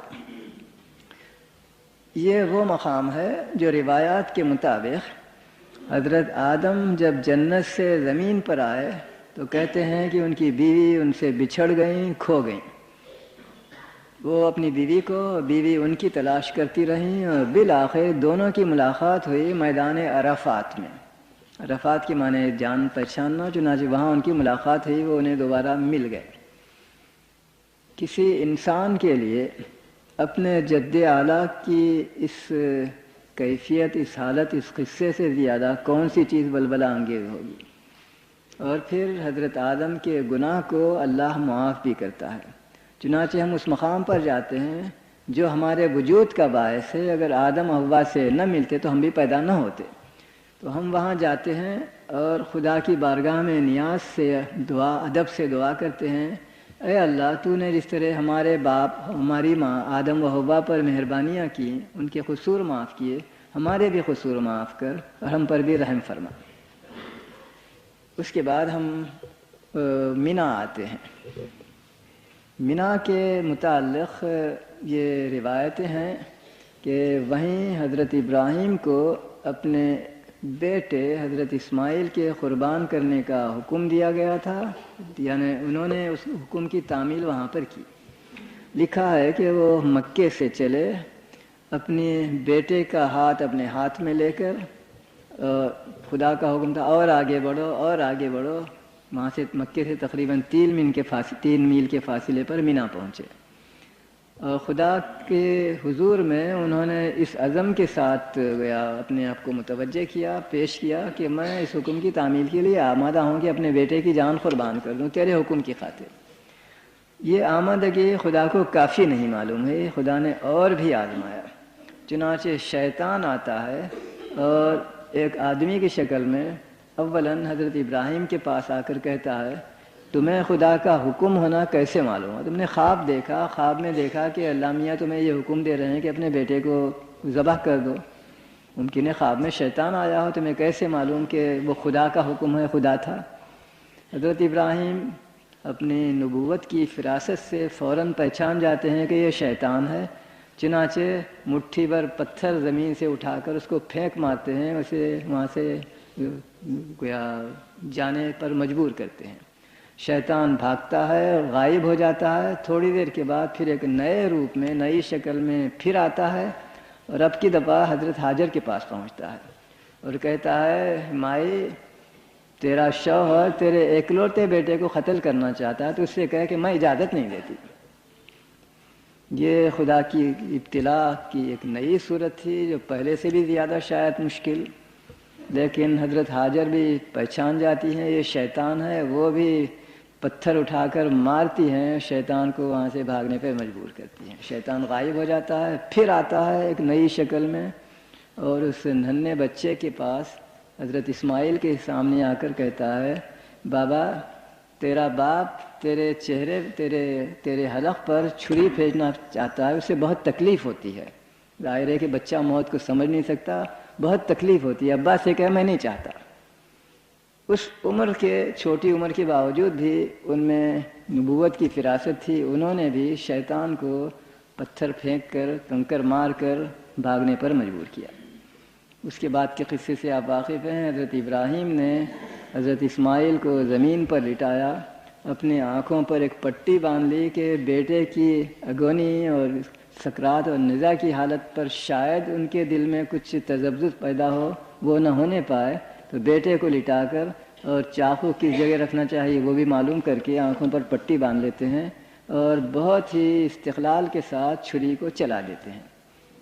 اپنے ذہن میں بیٹے کو انہوں نے ذبح کر دیا، پھر پٹی کھولتے ہیں تو کیا نظر آیا؟ دیکھا کہ بیٹا تو کھڑا ہوا مسکرا رہا ہے اور جس چیز پر انہوں نے چھری پھیری تھی وہ ایک بھیڑ، ایک بکری ہے جو ذبح ہوئی ہے۔ یہ خدا کی مہربانی تھی، خدا کو حضرت اسماعیل کا قتل کرنا منظور نہ تھا، وہ صرف حضرت ابراہیم کا امتحان لینا چاہتا تھا، جنہوں نے کہا تھا، دعویٰ کیا تھا کہ میں خدا کو ہر چیز پر ترجیح دیتا ہوں۔ تو اللہ نے ثبوت مانگا اور اس ابتلا کے ذریعے سے جو سب سے زیادہ مشکل ہے، محمد تقریباً 100 سال کی عمر میں ایک بچہ، پہلا بچہ پیدا ہوا، اس کو ذبح کرنے کا حکم دیا جاتا ہے، بغیر جھجک کے، بغیر تذبذب کے، بغیر انکار یا جھگڑے کے۔ وہ کہتے ہیں میں حاضر ہوں، میں ضرور کروں گا۔ اس جز کو بھی یعنی خدا کی اطاعت کے لیے اپنی ہر چیز کو خوش دلی کے ساتھ قربان کرنے پر آمادہ ہونا، یہ ہے رمز عرفات کے میدان میں جو 3 مقاموں پر شیطان پر پتھر پھینکے جاتے ہیں اس کا مفہوم، اور اس کو بھی حج میں شامل کیا گیا ہے، اور یہ ہے ایک سمبل خدا تعالیٰ کے پاس اپنے آپ کو سپرد کر دینا، بیعت کر لینا، اور خدا کی مرحمتوں کو جو انسان پر ہوئی، حضرت آدم پر بھی، حضرت ابراہیم پر بھی، حضرت اسماعیل پر بھی، اس کا واسطہ بنا کر خدا سے دعا کرنا کہ ہم پر بھی وہ رحم فرمائے۔ یہ ہے وہ مفہوم جو حج کے سلسلے میں میری سمجھ میں آتا ہے۔ جب نماز، روزہ اور حج کا ذکر ختم ہو گیا تو اب باقی رہتی ہے زکوٰۃ۔ اس پر میں زیادہ زور نہیں دوں گا، صرف اس قدر عرض کروں گا کہ زکوٰۃ کو ارکان ایمان میں شامل کر لینا، ارکان عبادات میں، ارکان دین میں شامل کر لینا ایک عجیب و غریب چیز ہے، جس کے معنی صرف یہ ہیں کہ یہ دین اور دنیا، روح اور جسم دونوں کو جمع کرنے کے مترادف ہے۔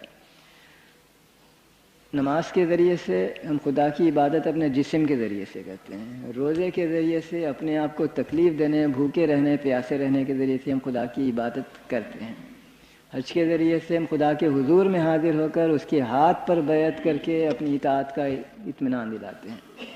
اسی طرح ہم اپنے مال کے ذریعے سے بھی اپنی عبادت کرتے ہیں، اپنے مال کا کچھ حصہ خدا ہی کے احکام کے مطابق غریبوں، محتاجوں وغیرہ کو ہم دیتے ہیں۔ تو گویا زکوٰۃ کا اسلام کے 4 ارکانوں میں شامل کر دینا اس بات کے مترادف ہے کہ اسلام وہ دین ہے جو فی الدنیا حسنتاً و فی الآخرۃ حسنتاً کی تعلیم دیتا ہے، جو ہمارے روح اور ہمارے جسم، ہماری مادی اور ہماری روحانی ساری چیزوں کے متعلق ہماری رہنمائی کرتا ہے۔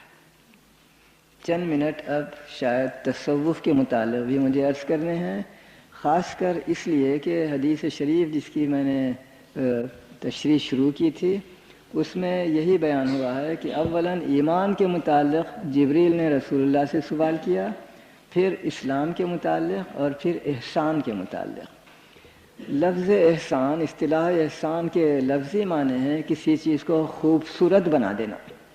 حسن، احسان، کسی چیز کو خوبصورت بنا دینا، یعنی خوبصورت طریقے سے، اچھے طریقے سے اپنے کام کو انجام دینا، چاہے وہ ہمارے عقائد ہوں، چاہے وہ ہماری عبادتیں ہوں، چاہے ہماری زندگی کا کوئی کام، ان سب کو اچھے طریقے سے انجام دینا، یہ ہے احسان۔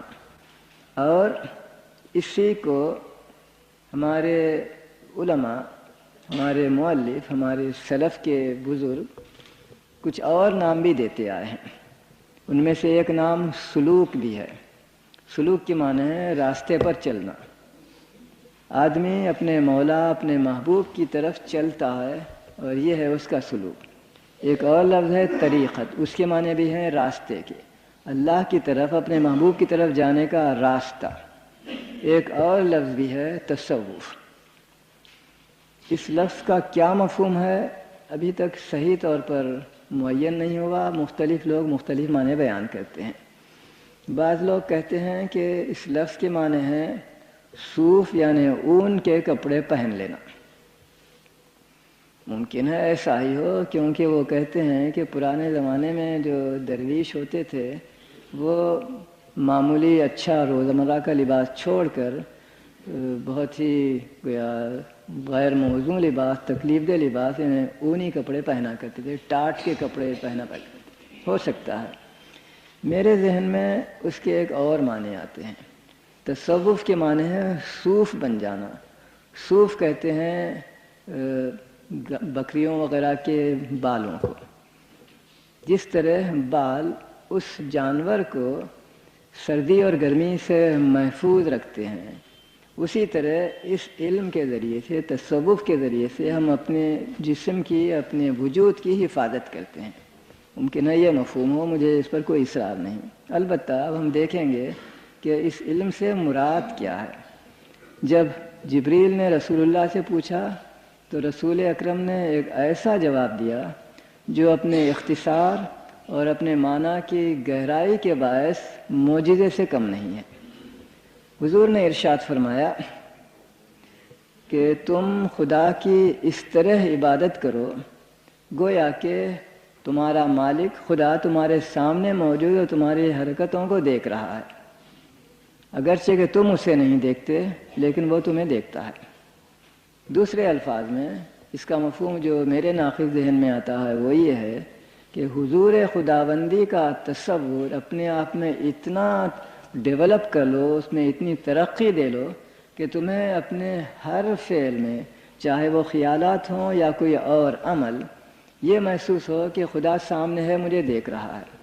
دوسرے الفاظ میں یوں سمجھیے کہ میرا ایک ملازم ہے جو میری دکان میں مثلا بیچنے کا کام انجام دیتا ہے۔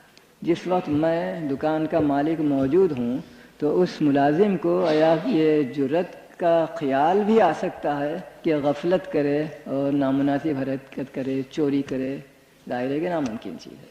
یہی چیز بیان کی گئی ہے کہ خدا کی ان تعبد اللہ کانک تراہ، خدا کی عبادت اس طرح کرو گویا کہ تم خدا کو دیکھ رہے ہو، خدا کے حضور میں ہو، خدا تمہاری ہر حرکت کو، تمہارے ہر خیال کو دیکھ رہا ہے۔ ظاہر ہے اس حالت میں ہم خدا کی نافرمانی اور عصیان کا تصور بھی اپنے اندر آنے نہیں دے سکتے۔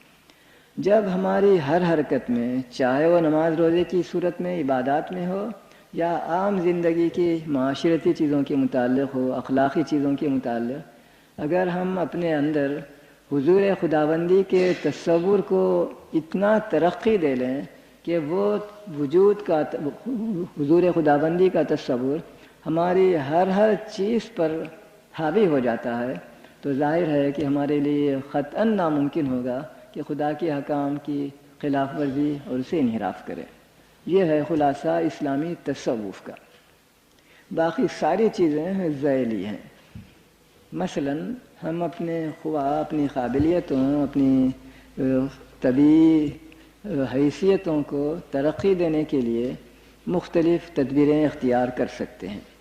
مثلا روزے رکھنا، نفل روزے، مثلا تسبیح پڑھنا، درود پڑھنا، مثلا فلاں مختلف طریقے جن کا ذکر حدیثوں میں بھی آتا ہے کہ رسول اللہ نے فلاں صحابی کو فلاں چیز کی تعلیم دی اور فلاں کو فلاں چیز کی. یہ ایک دلچسپ چیز ہے اس معنی میں کہ رسول اللہ نے سارے لوگوں کو ایک ہی چیز کرنے کا حکم نہیں دیا ان نوافل کے سلسلے میں، کسی کو کچھ کسی کو کچھ. اس کی وجہ یہ تھی کہ ہر شخص کی صلاحیتیں مختلف ہوتی ہیں. ایک چھوٹی سی چیز کا میں ذکر کروں جسے کچھ اہمیت سعودی عرب میں پیدا ہو گئی ہے. وہاں کے علماء اور وہاں کے لوگ کہتے ہیں کہ تسبیح پڑھنا حرام ہے. کیوں؟ رسول اللہ کے زمانے میں وہ چیز نہیں تھی. مجھ سے بعض دوستوں نے، ایک حبشی طالب علم ہے جس نے فرانس میں تعلیم پائی تھی اور اب آج کل جدہ یونیورسٹی میں ملازم ہو گیا ہے، ایک دن اس نے ایک خط لکھا بہت ہی اصرار کے ساتھ کہ اس کا مجھے فوراً جواب دیجیے اور ضرور جواب دیجیے کیونکہ یہ بڑی اہم چیز ہے. کیا تسبیح پڑھنا جائز ہے؟ مجھے اس سے کوئی خصوصی تعلق کبھی نہیں رہا یا نہیں اس بارے میں نے کبھی تحقیق کی نہیں تھی، لیکن ایک واقعہ صحابہ کے زمانے کا، رسول اللہ کے اپنے زمانے کا مجھے یاد آیا، وہ میں نے اسے لکھ بھیجا. چنانچہ وہ واقعہ یہ ہے کہ حضرت ابو ہریرہ رضی اللہ عنہ فرماتے ہیں رسول اکرم نے مجھے ایک دعا 2000 مرتبہ روزانہ سونے سے پہلے رات کو پڑھنے کی تاکید فرمائی تھی. 2000 ایک ایسا ہنسا ہے جس کا معلوم کرنا آسان نہیں، نہ انگلیوں پر ہو سکتا ہے اور نہ 2 ہاتھوں کی انگلیوں سے، بڑی مشکل چیز ہے. حضرت ابو ہریرہ ذہین آدمی تھے، انہوں نے کیا کیا، ایک ڈوری لی اور اس میں گرہیں ڈالی، 2000 گرہیں. چنانچہ اس کے ذریعے سے وہ تسبیح پڑھا کرتے تھے. 2000 مرتبہ اس درود کا اعادہ کہتے تھے.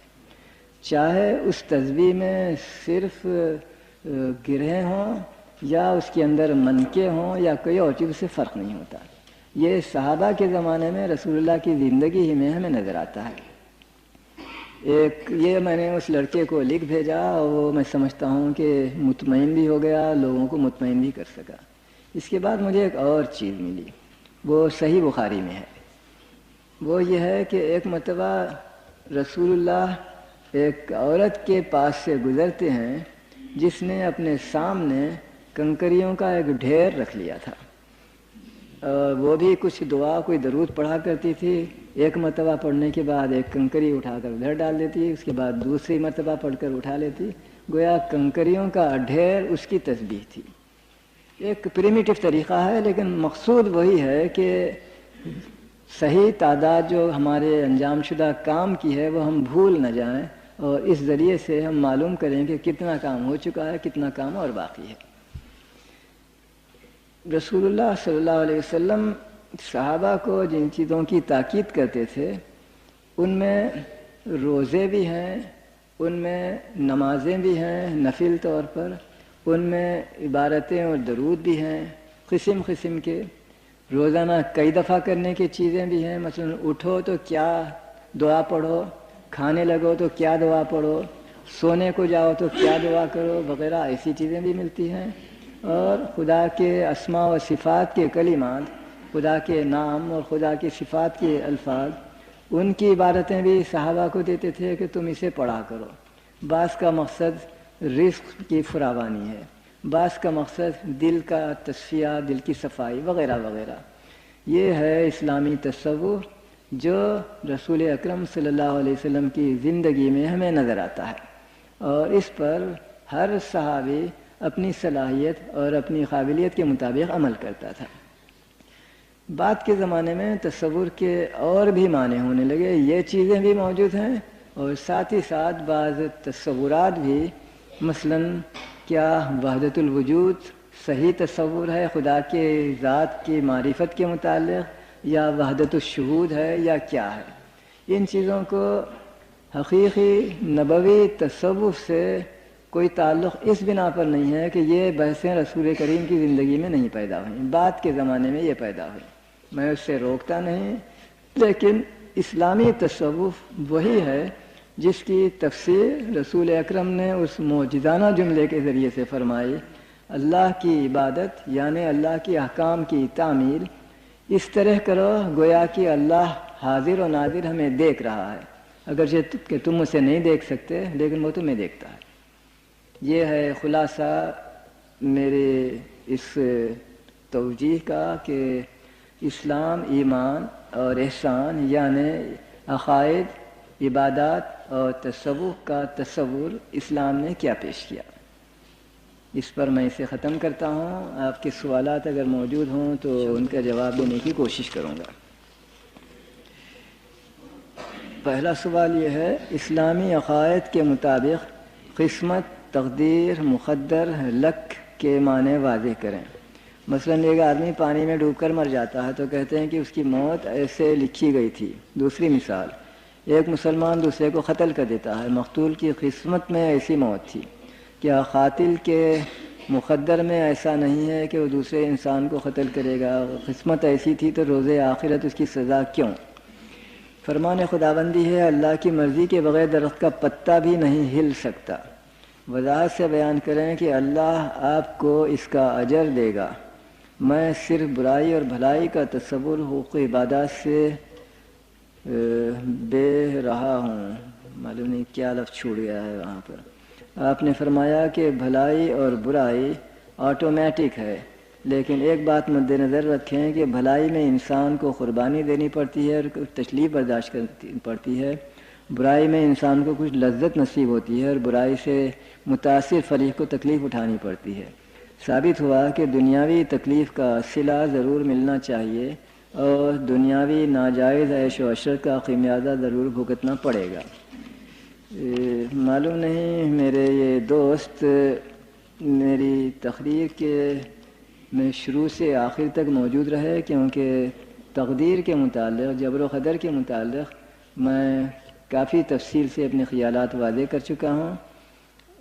یہ بھی عرض کر چکا ہوں کہ یہ ایک طرح سے ایک ڈائلیما ہے، نہ ایک طرف ہم اسے جواب دے سکتے ہیں نہ دوسری طرف، جو بھی کہیں اس پر اعتراضات پڑتے ہیں، اس کا کوئی حل نہیں ہوتا۔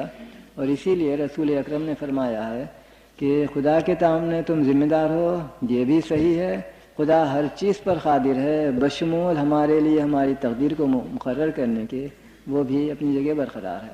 یہ دونوں کس طرح ہیں اسے میں آپ سے واضح کرنے کی کوشش کر چکا ہوں، اور میں سمجھتا ہوں کہ اس کو دوبارہ دہرانے کی مجھے ضرورت نہیں۔